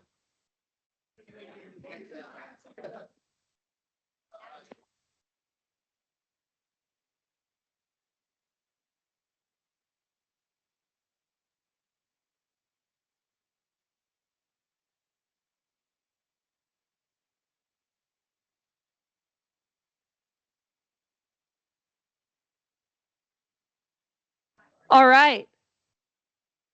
The next part of this programming will be a roundtable discussion. So y'all may remember at our last meeting in October, we had a roundtable discussion about wrong way driving, where we brought in public agency leaders to discuss their approaches, their findings. And we really liked that format. We thought there was a lot to learn there. So we're bringing in some leaders here at city and district level to discuss, Erica mentioned construction partnerships.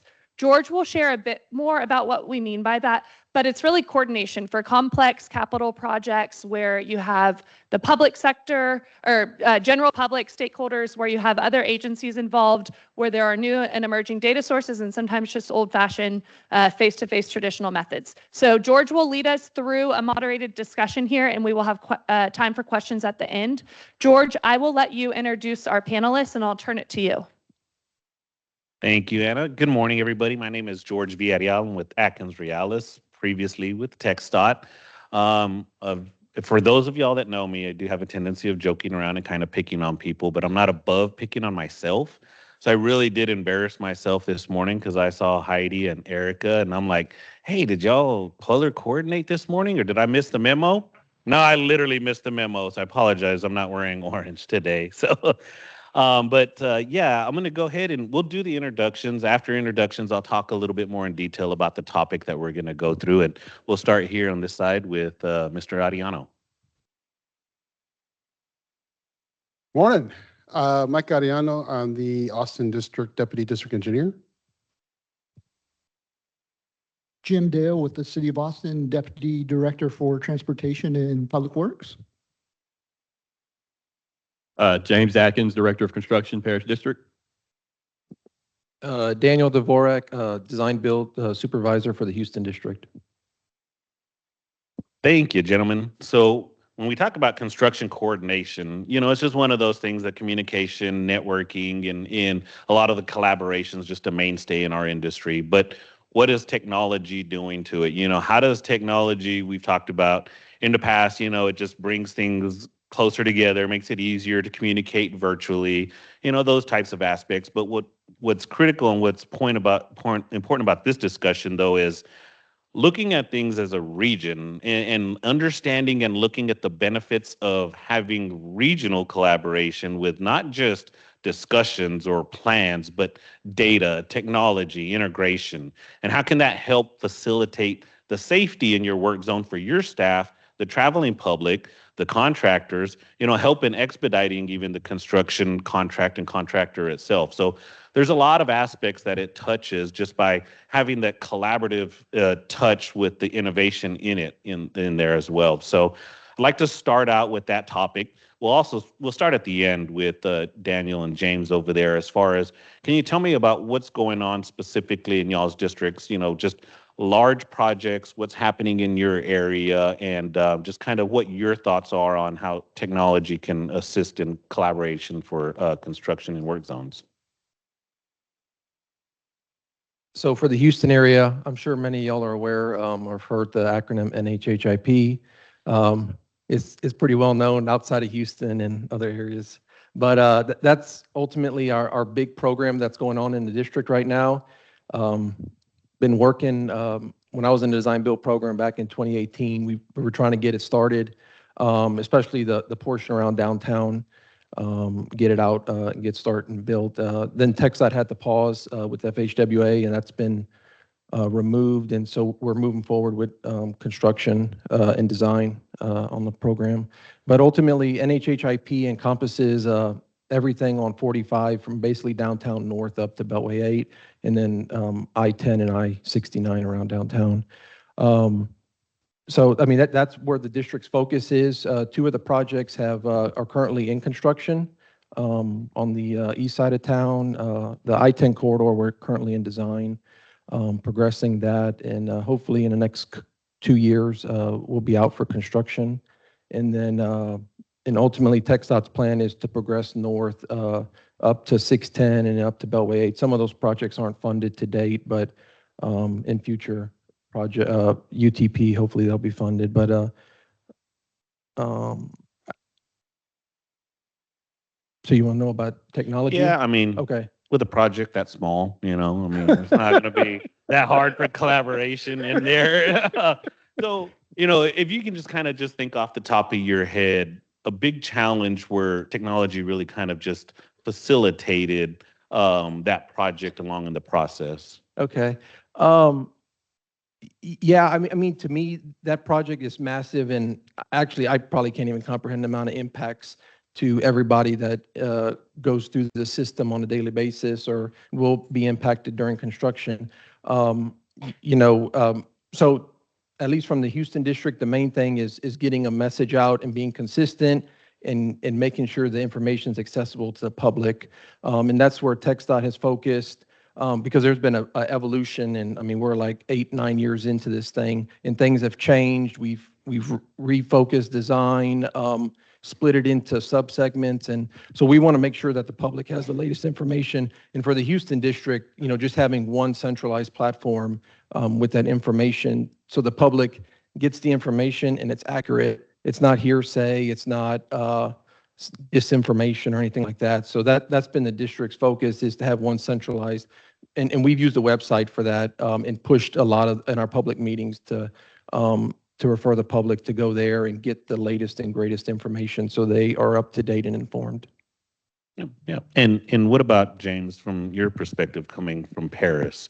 What some of the larger projects y'all have going on, and the challenges that y'all may have utilized some technology in there to help facilitate? Yeah, for the Paris district, we were always classified as a rural district, and we've just kind of bumped up into the urban. So for the most part, our western counties of Hunt and Sherman are under really heavy construction. The 75 corridor and I-30 corridor. I-30 in Hunt County, I think right now we have 2 of the 5 major projects going on that connect us with Dallas district. And a lot of that, what we're seeing is going from that rural designation. People are, not as used to that much construction, that many changes so quick, so fast. So to be able to get information out, let them know when the traffic is backing up, some ITS components being involved, DMS boards going up.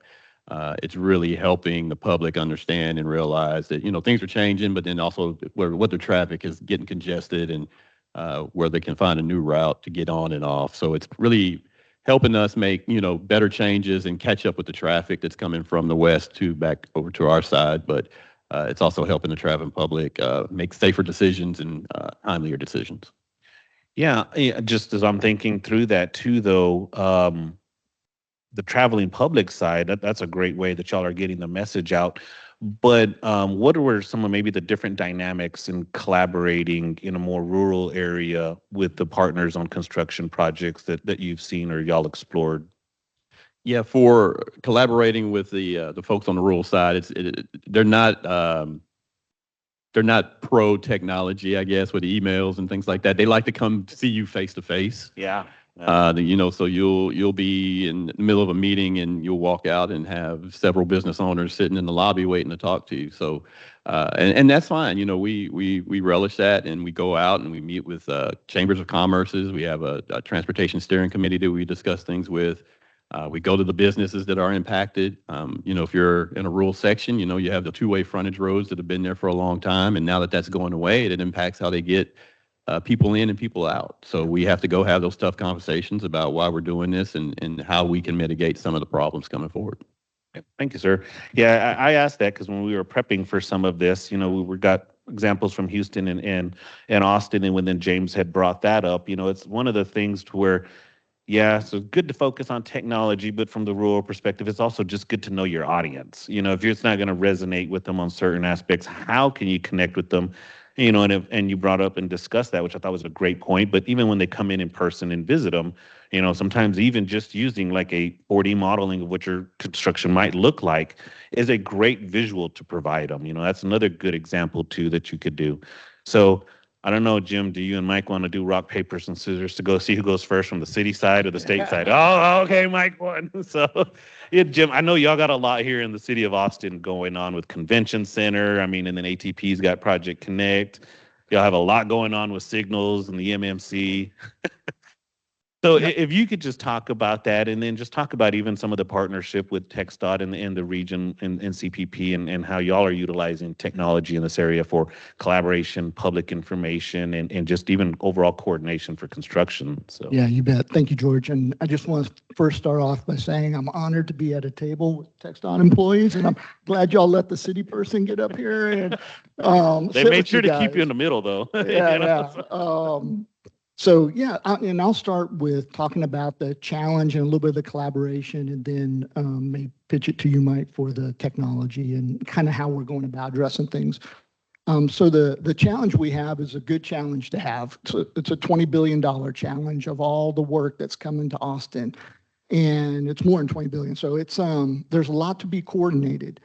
And so one of the things that we realize is looking at the schedules for all these projects, they're happening at the same time. So we have I-35, which is really the first one out of the gate. Construction's already started. And so they could be closing northbound lanes. The scenario I'm laying out is one in the future when all these projects are going at the same time, but we'll build to that. But is I-35 tonight could be closing northbound lanes doing construction. We could have Austin Transit Partnership, which is building the light rail line, closing northbound lanes on Congress Avenue tonight. Those projects don't touch. Moving over a little bit further, and these are all north-south streets for those not familiar with Austin. Parallel roadways, they feed to bridges to get across the river. So that is our bottleneck. But then we could have the city of Austin working on South Lamar. We're going to have a multi-year project down there, and we could be closing northbound lanes tonight. And then you have CTRMA over on South Mopac, if that project goes forward with the express lanes, is building that and closing northbound lanes tonight. We wouldn't know about that. We don't have a tool to know about that today. And so that's what we were trying to challenge. Our challenge was to solve for. And what that does, if all those things are happening on the same night, what that means for our community is that, all right, you have an emergency services aren't going to be able to get to you. And if they get to you, can they get to where they need to go for you to get the care that you need? And just shutting down mobility in those areas. And so you look at this, and each of those agencies are really good at delivering their own projects. And if those projects touch another project, the coordination, but we're talking about projects that they're separated by space and the need to have some type of coordination so that scenario doesn't arise. There's probably a low probability of it arising, but one that our community expects us to, it not to happen. So some of the things, and I'll let Mike talk about some of the technology pieces, but in the collaboration piece is bringing those different agencies, project owners together who have different commitments that have been made to their boards, to their elected representatives to deliver projects on time. So what we talked about was, and Michael talked about the technology piece, how we solved it. But once we see an issue that arises, we need to have a way to bring those project owners together and decide, can we do anything? And what we heard loud and clear, and we weren't unrealistic in this going into it. We knew we had to have this approach was, we're not asking anyone to change schedules. That's going to impact. If you can, great. If you can work on the southbound lanes instead of the northbound lanes tonight, great. That could help. But if not, we want to come out of that meeting with one voice on the public information we want to push out. So we're all using our channels and pushing out the same information, and it may be like a telework day or something like that, or depending on the time. So I just wanted to set up the challenge. Yeah, no, that's a great point, Jim, and it actually does touch on some of what James brought up as well in there, because we all know at the end of the day, one of the foundational elements from the general public is they don't care what agency owns the road, you know, and so keeping that in mind, that to your point, that collaboration, pushing out that message, to James' point, having that single message pushed out on the construction project or Daniel's point, is just, it's critical because the public doesn't care and they're the users of the system as much as we are. So, Mike? So just to expand a little bit further on that, when we were doing all of our outreach for I-35, a lot of our stakeholders came to us in person and told us they wanted a technology interface. And so including those are the 200 people or plus that show up every 2 years, and the boss that lives at Colorado and 11th Street. These are all our stakeholders telling us, we want to know when I-35 shut down and how that's going to impact us. And so as Jim said, we'll have multiple construction zones that don't touch, but all the traffic impact and queuing does. And so we needed a way to not just collaborate and coordinate on our construction, but see what that impact is. That way we can have some type of analytical way to tell the public first, to notify them, this is your impact and here's some tools to help you navigate that. And so luckily we've been kind of designing a back end with our AI platform to manage all of our data, to manage our traffic management. But that offered a great platform to integrate all of these disparate data from all these different agencies. So it kind of brought it all together into one place to deliver those analytics. And so all that kind of manifests today in an app that you can go download today. It's the minimal viable product, and it's a companion app that gives basic information in construction zones. You can get access to all of our ITS asset, whether it's city, state, RMA, which is kind of cool. You can see everybody's cameras and DMSs and stuff. More importantly, in the future, we're going to get enhancements to that AI platform to say, okay, we have all South by Southwest going on. We have main lanes shut down in I-35 and Congress is closed. From a traffic demand standpoint, this is going to cost this traffic flooding into all the city streets and stuff like that. And so if you're coming from Round Rock or from Kyle, it'll help with all that future planned information, what the impact is and assist all your navigation apps with that planned information in the future to help you navigate that. It might tell you to take some type of multimodal option, or tell you kind of suggest departure times, or even say stay home if you can. But that's not very popular these days. But that might not be an option anymore in our app. But well, that's neither here or there. But that's the kind of integration that we were doing. And so much that we committed to this that it was actually part of our environmental commitments for I-35 to have this public notification and that kind of capabilities for those mobility solutions. Good. Yeah. All right. Good. And I think a key point that as Mike talked through it, he called it a companion app. And the reason for that is kind of one of the design principles as we were going forward with CPP was that everybody's dashboarded out and apped out. They don't want to have to go look at another dashboard. They don't have to go and look at another app. But this app does have more granular information than Google, Apple, and Waze. But the reason why we refer to it as a companion app is, to Jim and Mike's point, as all the regional agencies' data is integrated into this single platform that's being published to the app, there's a great opportunity to look at developing a regional work zone data schema. So we did that data schema being published, and that gets picked up by Apple, Google, and Waze. And so those are the primary apps that everybody uses. And so that's just another avenue to get the information out there to the public. So it's not just pushing another app. They get to the app, they'll see a lot more granular information in there as exactly what lanes closed, what shoulders closed, what the impact is as well in there. So that's a great example of the collaboration with the City of Austin and TxDOT Austin District in CPP. Which leads me to the next point in talking about NHHIP. Can you talk a little bit about the types of agreements or task force or subcommittees or MOUs or ILAs, that good kind of behind the scenes stuff that's involved in NHIP? Yeah. So for NHHIP, after when the pause got put on to kind of bring it back, TxDOT worked with FHWA and executed a VRA, voluntary resolution agreement, and it just set some parameters and expectations for what TxDOT would do moving forward with the program. Also, as part of that, TxDOT went with the locals, City Houston and Harris County and Metro, and executed MOUs. And that ultimately was some agreements between us and the locals as far as, hey, we're going to look at this, maybe some connectivity that isn't in the original schematic that they were interested in. We're going to go back and look to see if we can help improve some local connectivity there. And then as far as like stakeholder outreach, kind of set some parameters there and what we were going to do. And it's kind of our guiding document, but there's a lot of interaction going on because when you're in downtown, you're affecting everybody.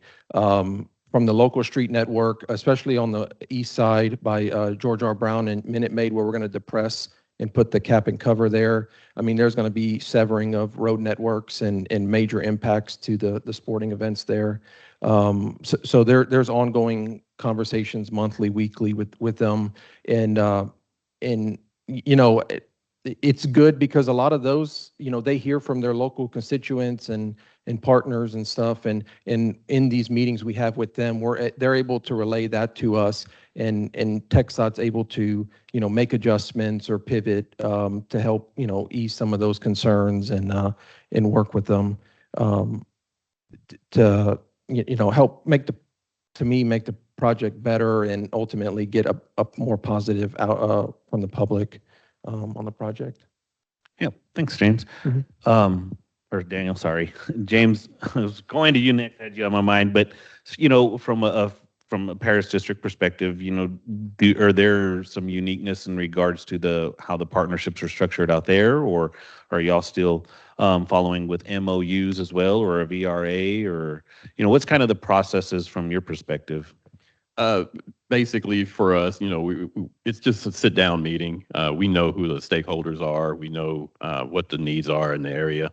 And they know us by name. They know us from the DE all the way down to the area engineer and the assistant area engineer, so they can come in and discuss with us what they're seeing, what's impacting their constituents' travel, and how we can mitigate that and move forward. A lot of it is the business owners. A lot of it is the school districts and even the sheriffs and the emergency response team. So once we can kind of lay out to them a map of how they can kind of move around the projects and what's the best option for them, things kind of smooth out. And then if there is a hiccup, we can always come back and huddle up again and kind of come up with a new plan. That reminds me and brings up a good point. When you're looking out in the rural areas, a lot of times emergency response times, or that time is critical on delineating whether it's a suspected serious injury or fatality. And you bringing up coordination with first responders out there. Can you talk a little bit, though, at least from your perspective out in more of the rural areas, how that coordination is facilitated with some of the first responders out there? Because, just that time, and then you look into the distances for like a level 1 trauma center and how that all comes into play and the criticalness of informing them, hey, if you got a rural 2-lane, 2-way road that's closed and there's not really an alternate route for a long ways that's on a state maintained road, just kind of walk through how some of that coordination is there. A lot of it is at that project meeting or those public meetings when we do have a new project coming in. Except for I-30, one of our I-30 projects, we are adding some new interchanges, but we're closing off some of the older ones. And then we also took away the 2-way frontage roads, which was causing a lot of trouble. And for that, those conversations with DPS and the EMS and the hospitals, we had a lot of conversations. The good thing was that with us going urban, more hospitals are coming in, so you're seeing more locations being developed along the I-30 corridor. Yeah. But for the main hospital, to get to the south side of I-30, you had to go one specific road. So we made sure that when we had those closures, they were notified at least 7 to 10 days early that they were coming up. And then if those closures were, if it was, there's major construction sometimes, but if it was a closure where an emergency where our construction partners could actually open a section of that and get that emergency vehicle through there to that emergency scene and then close it back up to the traveling public, we were willing to work with them on that and make that happen.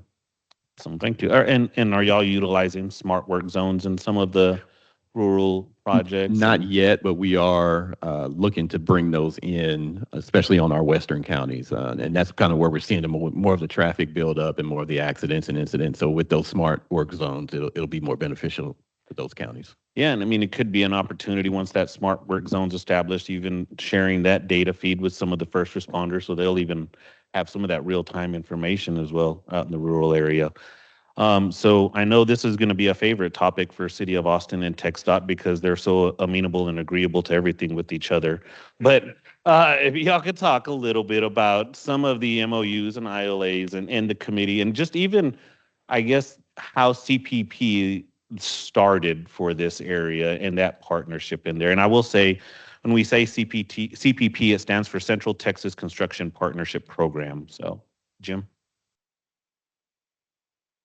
All right, I'll cover the part about how we started and then turn it Okay. over to Mike. So this was a few years ago. There's in Austin, the directors for all the different transportation agencies, they meet once a month. It's the interagency meeting. And they had been talking for a while about all this construction coming and, you know, we need to have some type of coordination, a plan put in place. The public's going to be expecting that of us.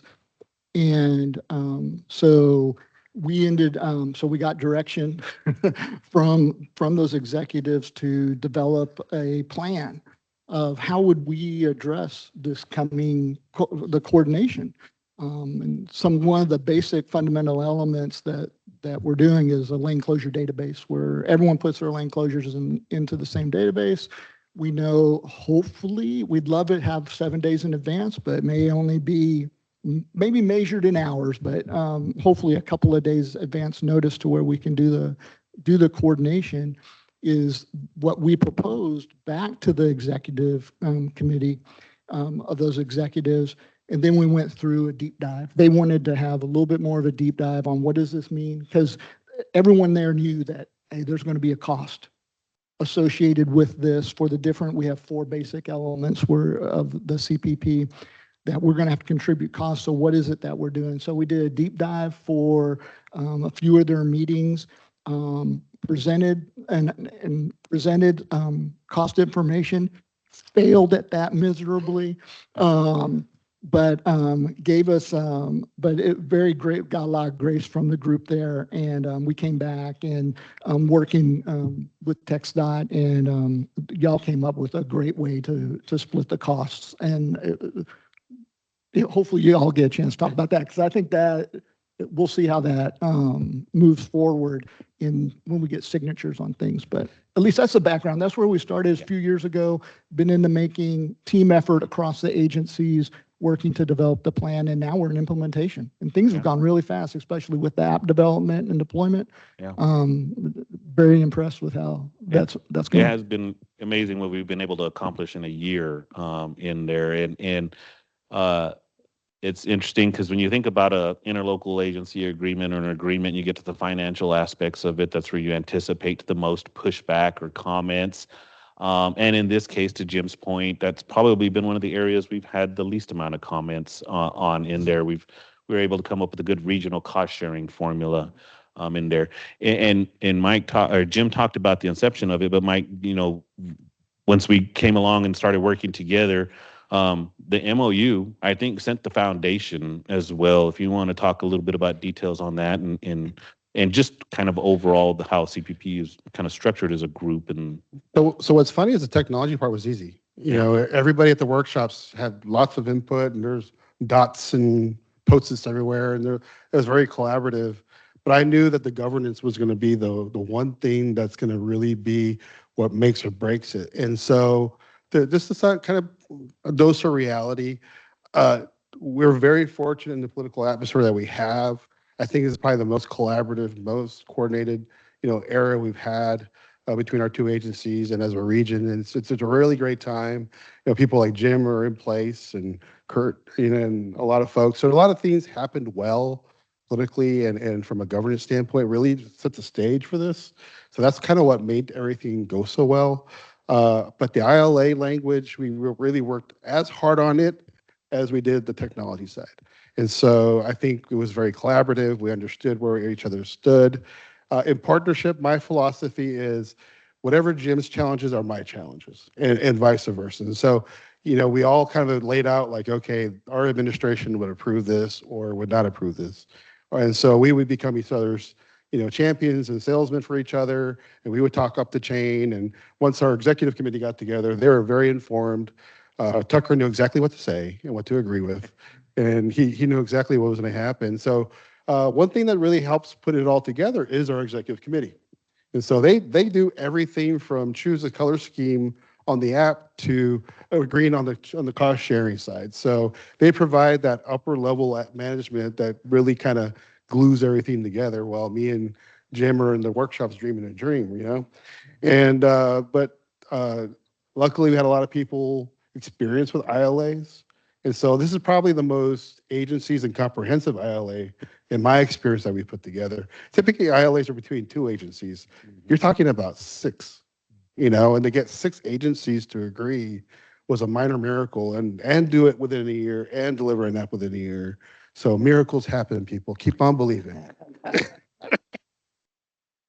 I think that's just a really great point, because it really starts with the higher level, setting that expectation, and that trickled down through each of the agencies as we've progressed forward, because there's been so many involvement in different levels in each agency with different groups, and the establishment of that MOU even upfront said us as a regional agency group, we're agreeing to share data with each other and to focus on increasing safety in the area, minimizing the impact of traffic or construction on the impact of construction on the traveling public. So that really just set kind of that basic building block up front. So, Daniel, I know we're kind of running, a little bit closer to end of time, but from your perspective, what's been one of the more innovative solutions that y'all have deployed or employed within HIP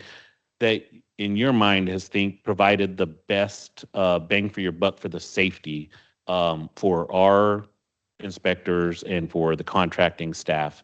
Kind of steering a little bit away from the traveling public, but I know they go hand in hand, because if you can inform the traveling public to avoid the area, that automatically increases safety. But just, kind of curious to see from your perspective, what would be the biggest bang for your buck as far as an innovative technological solution that is increased safety?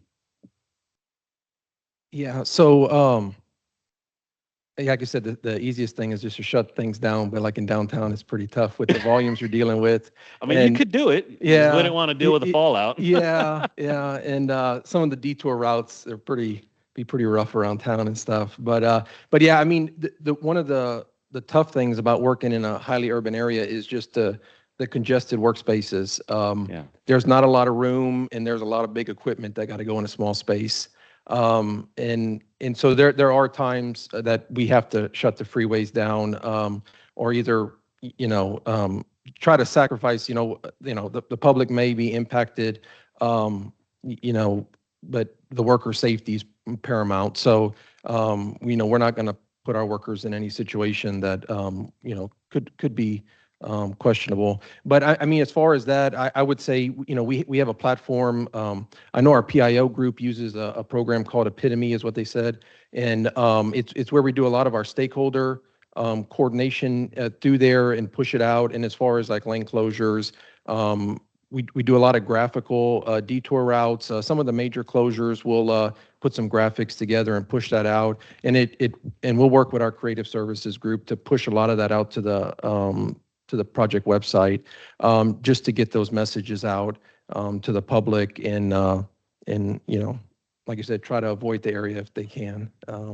But I mean, a lot of it just goes to just informing the public and pushing those notices out through those different systems. Thank you, sir. And James, what are some of your thoughts? Yeah, for a parish district, a lot of it is, with us kind of transforming over to an urban, the queuing systems would be, a benefit for us. Mm-hmm. Just kind of letting us know, ahead of time, let the traveling public know ahead of time that, there's slow up maybe next couple of miles ahead. But for us, anytime we have lane closures or anything like that, we do push out, our PIO pushes out a lot of information to their partners. We contact pretty much every city that may be affected between, in that county up to the county line. And then also we use our message boards, DMSs, as best we can to kind of make sure that we inform the traveling public what's going on. And it's just kind of getting that message out early. If it's going to be a major closure, a major intersection closure, we try to push that out as early as we can. Sometimes those dates shift and move, but at least people know and they've already found another route that they can take. And they use that. And like I said, we just try to inform as many people, DPS, county commissioners, judges, things like that. And the word of mouth spreads. I mean, in a small rural area, you can tell one person, 10 people got the story before it gets back to you. So, yeah. Just thinking through that and talking about, you know, how you listed the agencies that y'all communicate with in advance. What about industries like freight? Do y'all communicate with any particular freight, or how have y'all looked into maybe some TPAS solutions or some safety solutions for freight, or how to maybe detour some of that? yeah, we do have been noticing, looking at our traffic counts, we are having higher heavy truck counts, but most of them are coming out of the Metroplex area and then kind of going towards the east of the state line. The major companies that we have in our district, that's who we kind of focus on most. But I'm sure we'll have some more communications with our DE and everything about that. Yeah, I'm sure that's something he wants to look into. Yep. Thanks, sir. Jim, what are some of your thoughts on that? Yes. So in terms of technology, I wanted to talk about two things, and they may seem somewhat basic in a way, but just the trajectory I think Austin's on here. One of these is the lane closure database that we talked about, and bringing all of our data together. It's kind of, in a way, some folks may think, oh, that's not too much technology, but it's like a low tech step to our high tech future. It'll get us going in that direction and having some data quality things that we need to address.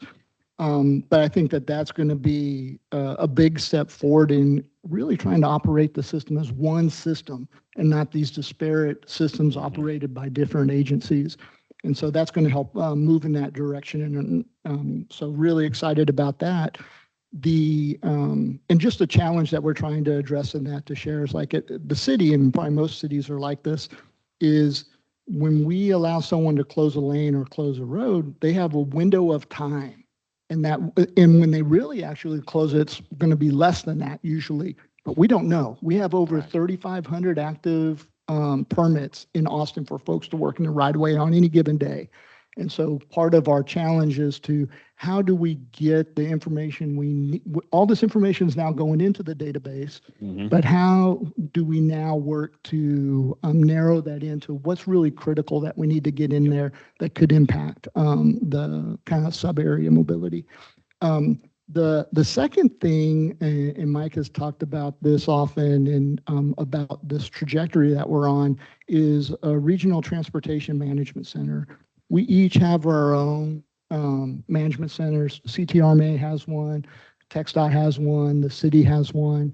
And so with this challenge that we have, it's presented that opportunity for construction. Let's focus on a construction TMC, get us working together on something. It's big, but putting together some of those processes to really coordinate the system more like one system and understand, and gives us a chance to build towards what we call here in Austin is CTEC 2.0. We have this combined transportation and emergency communication center, and it's been probably outgrown within a couple of years of being built back in the early 2000s. And now we're looking at CTEC 2.0, but looking at some opportunities to bring the TxDOT and city operations closer together during the construction phase.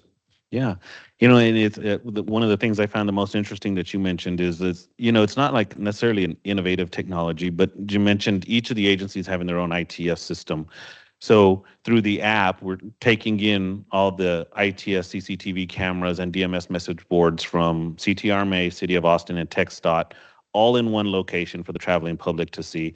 And even taking it as far to make sure we're getting the relevant information out is within the app, the DMS message images they can translate to Spanish. So it's both English and Spanish on the app as well. So it's not a big deal, but when you think about the traveling public, they go to one location and they can get all their CCTV snapshots from the region, despite what system it is, just like the roads. They don't care what it is. It's like, what's the information relevant to them in there? Mike? I kind of mentioned it before. So the ability to bring all this information together, I think we were just fortunate that we were looking and piloting and implementing AI, with a Recore platform. And that was just purely on a traffic management use case.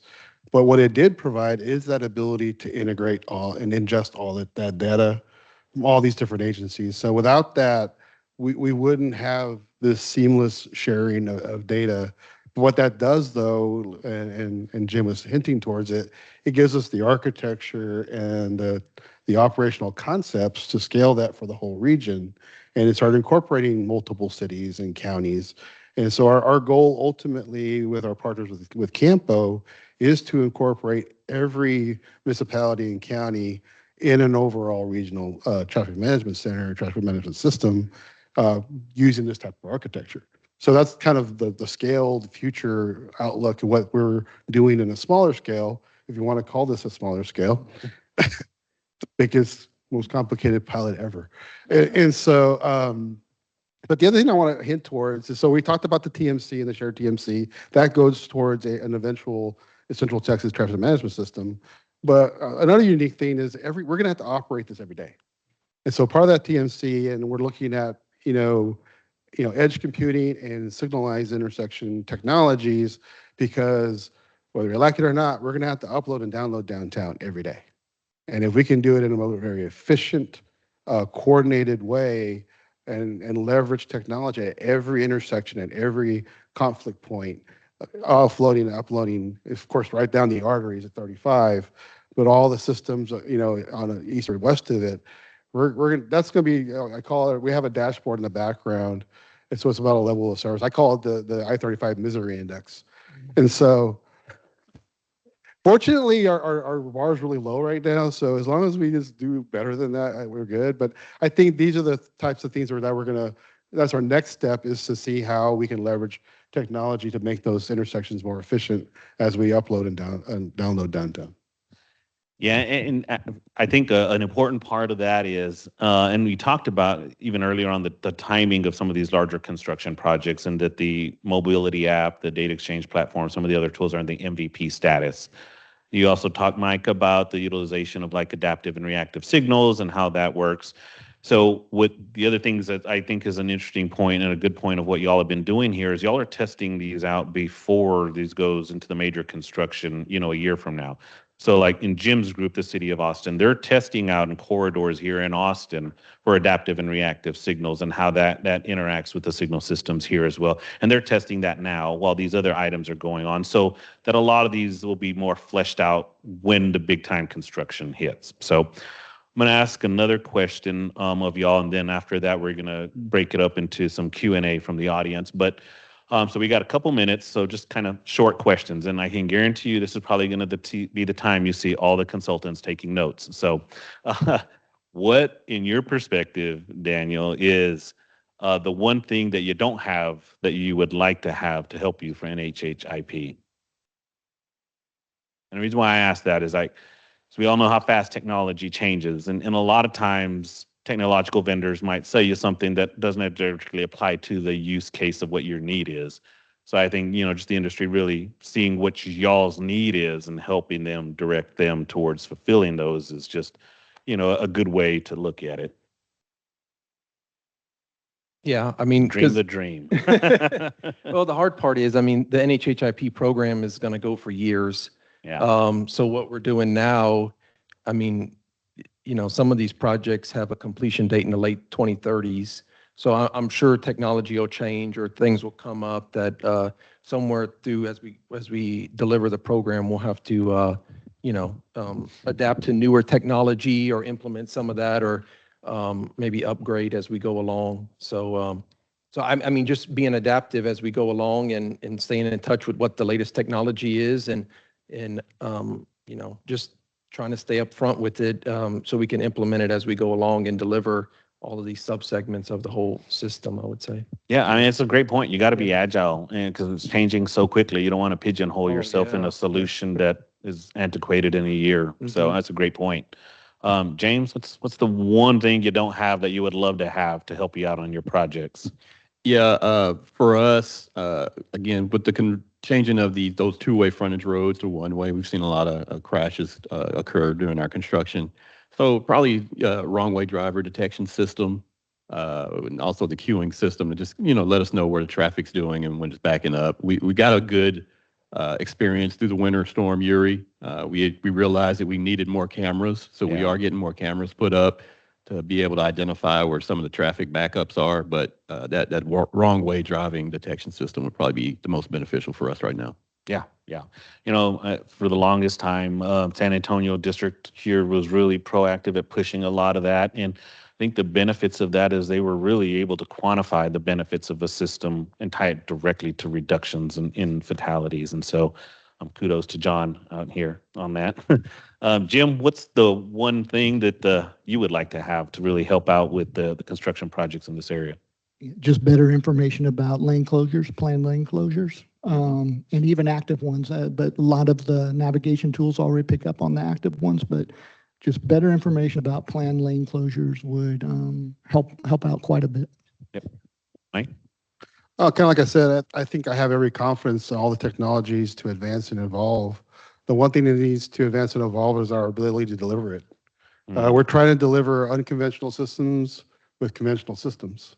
And I don't think we really looked and evaluated and kind of triaged how our delivery systems, whether it be procurement or operating concepts, to actually deliver this technology is really developed to kind of accelerate that.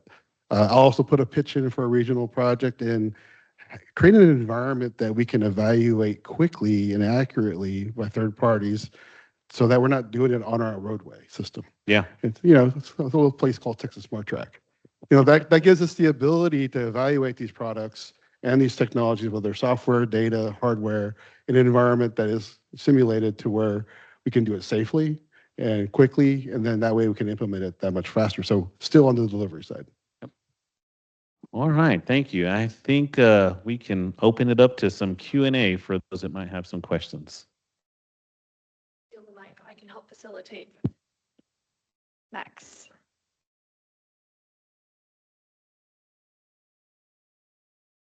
It's kind of just a comment for Mike. As a soldier in the line of duty at the city of Austin, I really appreciate you here. You saying that Jim's problems are my problems, because we seek for that larger coordination and more comprehensive coordination, and we really appreciate that. And the same way, your problems are our problems as well. And I look forward to our continued coordination. And thanks so much for that sentiment. It was great hearing about all the different efforts going on today.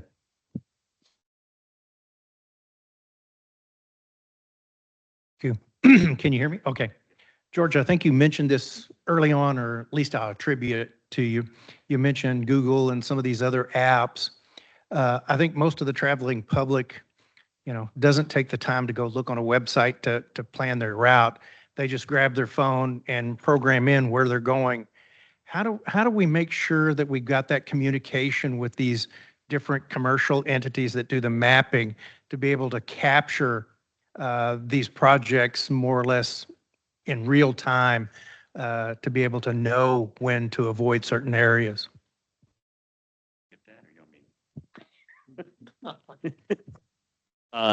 Oops. I got the Erica gene, so just kidding. No, that's a great question. So, and to your point, Google, Apple Waze, they're the mainstays out here. So how do you ensure they're getting the information that's even being published here locally? That's where I was talking about the regional work zone data exchange. FHWA has got really good data schemas and criterias and data fields for, at the project level and then at the device level. So here in the region, we've done it at the project level. In the future plans is that next data schema, so at the device level, so as they start incorporating smart devices in there, that's going to be incorporated into the regional work zone data exchange feed. So that's published for the region, for all the agencies' planned construction information, but then also the roadmap in the future is to incorporate the unplanned construction information with real-time live closure information in there. So as that's published, Google, Apple, and Waze, they pick up that work zone data exchange feed automatically. And so that's why that's being published as part of a regional feed to ensure they have that information as well. I will say, and I know Mike can talk a little bit about it, because we already have that at a MVP status now. The interesting thing is we've been able to see the notifications through CTX Go even before they get to Google, Apple, and Waze, because the CTX Go app's getting information directly. Whereas when Google, Apple, and Waze pick it up, I think it's maybe just not a big delay, but a couple minutes delay. And then they're getting that through the regional work zone data exchange feed in there. I don't know if you want to talk kind of specifically on that use case experience you had on I-35. So we had a number of incidents, gas leaks. You all heard about the 5 fatality 17 vehicle crash that we had. I followed it through our app the whole time, and in sharing with administration of HWA, they had the app and they were getting information real time, more accurately and quicker through our app because it was real time data. And there is a delay; it's about an hour sometimes on Apple, lesser with Google, lesser than Waze, because Waze is actually through our AI platform has a more direct feed to Waze, so it's probably the more accurate of the three, but ours is real time. So people are starting picking that up, especially our contractors and all of our stakeholders, and so we haven't really done a big marketing push just yet because we're MVP level, but our local stakeholders and stuff are kind of giving that feedback. But there is a plan to do a huge marketing push, and especially once we get the enhancements in play, that'll really help you plan a week ahead and your impact, and then inform those navigation apps. So again, it's going to enable those apps, and what I'm thinking is a lot of those navigation apps are already seeing that this data is really rich and accurate, and so they're going to start picking it up. So competition is our friend.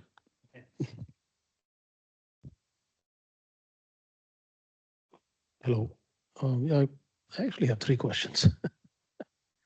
The first is just take from what you were discussing. How do we, I can tell you from where I am, city of Bryan, we put medians up on highway and Google is not picking up. So how do you do, I mean, road closure is something that is temporary, but how do you make sure that the routing is correct with respect to the new medians? How the third mapping companies are capturing some of the physical roadway. I mean, I can imagine once we start having an accurate inventory, we can start pushing that out, as a.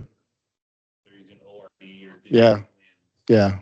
That information is there. So our MPOs taking that on to do digital twins for our region. So once that data is available, they can use that, it would be much more accurate.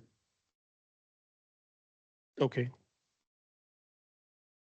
Also to the panel, how do you handle extreme public opposition?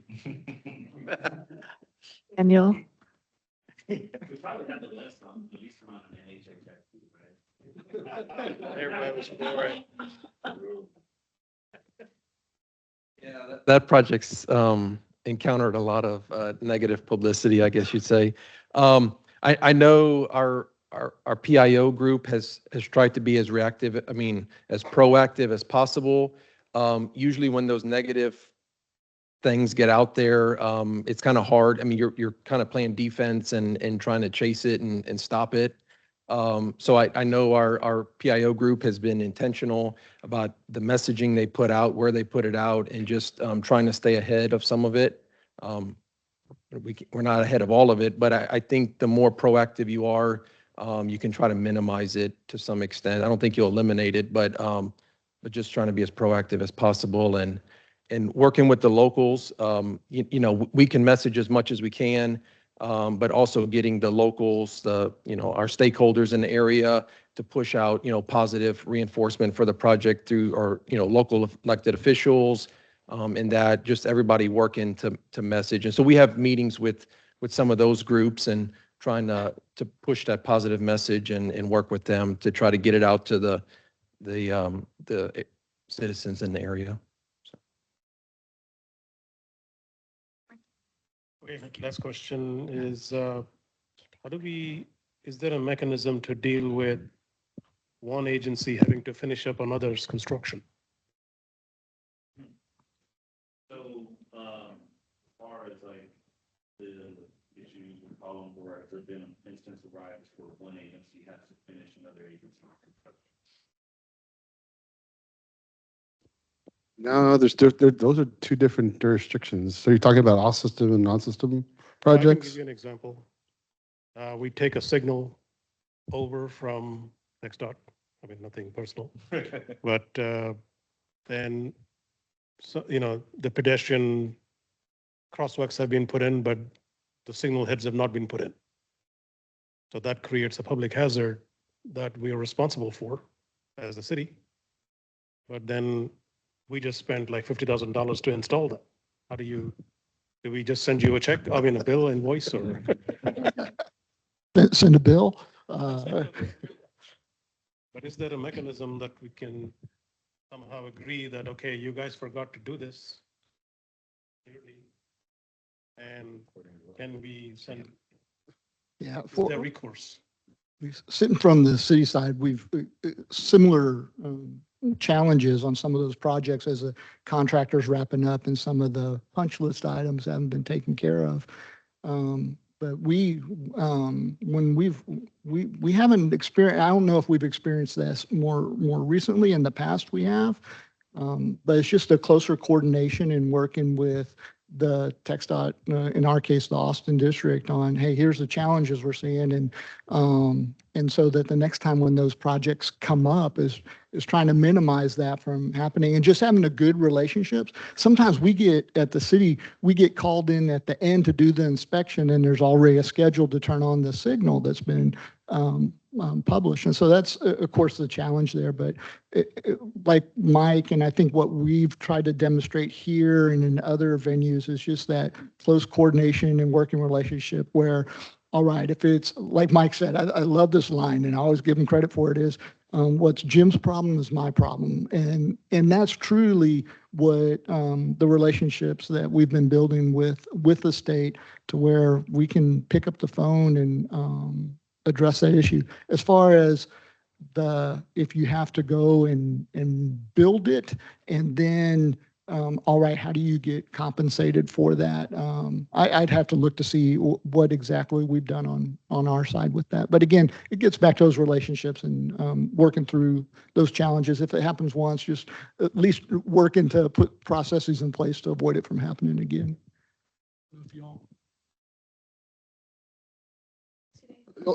Only thing I'll add to that is you just make sure your traffic signal agreements are comprehensive. That what's in the scope and what's not in the scope. Once you have that defined, it should be built to that scope, and we all agree what's in the scope. Shouldn't be an issue, hopefully. Thank you. So driving, I get notified that there's a vehicle pulled over in the shoulder, four-wheel 18, doesn't matter. How does that information get into the system? I'm a novice. How does something know to put that in on my cell phone that I'm not using? I'm the driver, someone else is. But how does that become information for someone to digest? So fortunately, how many years have we been doing this? 3 years now with Recor? So Recor has a really good ability to integrate a bunch of third-party data, all of our ITS data, and conglomerate all that, and can actually provide that insight just by data. And then you have, of course, CAD systems and stuff like that. But what I'm finding is AI picks up everything. We have information overload. You'll know what every stalled vehicle in the city. And so that's one feature we're going to be doing in the future, is kind of geofencing exactly your routes and stuff. That way you're not bombarded by it. But it's done a really good job, whether it's a tire, or ladder, or a car. It tells you. And I have mine on all the time because I keep on. I'll wake up at night and I'll have 35 notifications, and about 2/3 of those are stalled vehicles. Thank you. So also, just to piggyback a little bit on that one, I know that we're going to start the HERO program in Odessa. Yes, exactly. And so with that being said, there's a multitude of ways that they're being entered into the system now. One, where there is a courtesy patrol system, those operators will call it into the TMC. The second way is the TMC operators might visibly see it through their cameras. To Mike's point, there are tools out there that can utilize your existing camera feeds and make those identifications for you. And actually, CTRMA here in Austin that does use Recore, they have that, and they have it to the next step to where it actually sends out a message on social media, Twitter or X, with the screenshot of what it is, and then a description: debris on road or a stalled vehicle on road. So there's a lot of avenues out there that can do it. Another way is maintenance section staff for TxDOT are driving the roads continuously. They could call it in. And so there's a lot of ways that it can be entered into the system. I think going forward, to Mike's point, the use of software application that will use existing, like the CCTV cameras out in Odessa or even like in Austin here, where there's so many cameras from the city of Austin, CTRMA and TxDOT, having that layer on there, and it could make that identification for you and really minimize the number of operators you need because it's identifying it for you as well. Great answer. Thank you. Yeah. One last question at the back. Yeah, thank you. So kind of follow up on the question that came about the signal, and the kind of the handover from TxDOT over to a local municipality. Mike hinted at it, but I think what you want to do is really coordinate with the district and knowing that you're going to take ownership of it. What we typically do in San Antonio is we'll at 30, 60, 90% plans, send it to the city so they can review it, provide comments, feedback, making sure we're putting everything in the design, since you're going to be the ones maintaining it, because that's kind of the coordination you really want to have, and it's early on, proactive, instead of turning it over and it's reactive. Just wanted to kind of add some 2 cents to that. But overall, kind of the premise of this application, really great, good to hear, because we know the best thing you can do in safety in a work zone is avoidance. So that kind of really pushes that initiative, for people to avoid it. And so having that advanced pre-trip, pre-planning, like the day before, to where everything's hitting that app, whatever it may be using, to know, hey, my trip today, I'm going to hit these closures on 35, well in advance, will help users modify their route, the timing of it, going through. So we'd really love to see this kind of expand upon and provide other opportunities, so 35 up here in Austin, we have the same challenge in San Antonio, where we have 21 closures at night, and it is a nightmare getting around.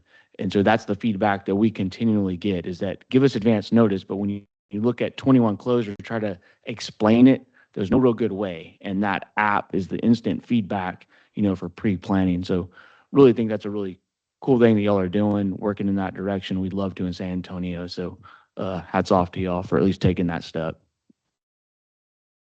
Thanks so much. Let's give these gentlemen a round of applause. I appreciate it.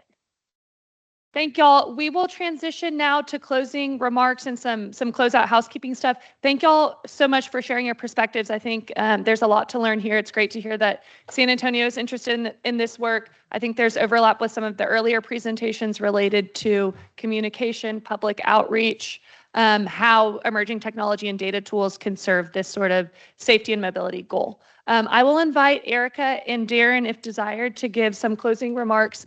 And then Andy, I know there's a couple of housekeeping things that you'll close out with as well. All right, thank you again for joining us today. I'm always excited and energized when I leave this meeting, and my team looks forward to the long laundry list of to-do items that they receive. So a quick thank you to Carl, who had to leave, and Kirk for being here from FHWA, and Dr. Davio for sharing with us the best practices around innovative projects. It was exciting to then connect the dots with what Brian talked about from an MPO perspective, and how he had applied so many of those best practices in preparation for the selling of his EV charging stations, right? From the variety of information that he collected from different sources. And most importantly, he was putting the customer first. And that is one of the most important things that we can do. And then thank you to Chris, who talked about no traffic.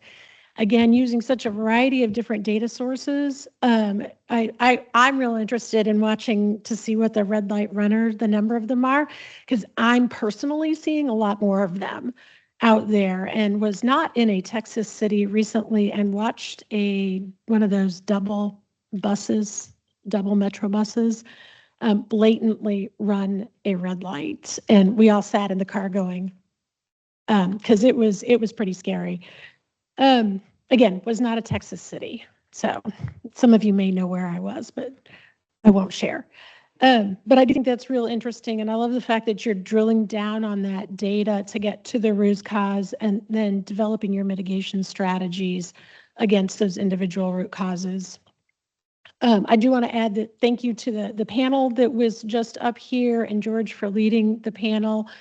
I get very much energized too about technology and the collaboration that we can see in the cities as they're coming together, and then taking all these innovative activities that are being developed in a district and how do we scale those statewide, kind of building off what Clayton was saying. He wants to hear more about it, and we want to make sure he hears more about it and how he can use it in San Antonio.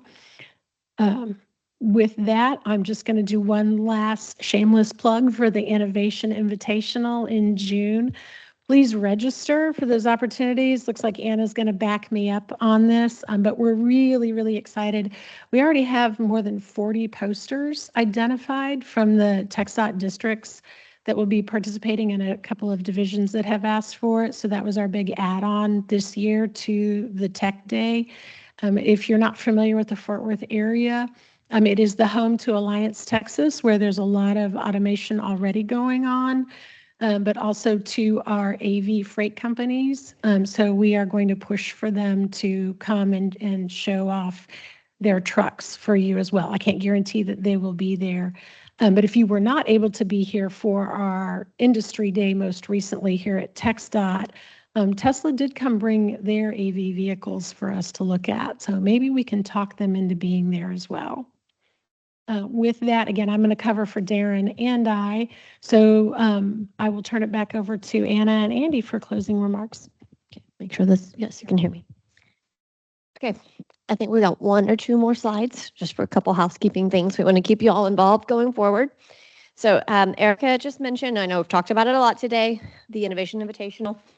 Talk to us if you want to get plugged in. We also have another program that we help support TxDOT, Erica and Darren's team to run. That's the Texas Technology Task Force. We meet quarterly for that. We are currently working on the summer programming. We have some draft materials. We'll be able to share shortly what the topics will be. We hope to see you there. That is on July 14th.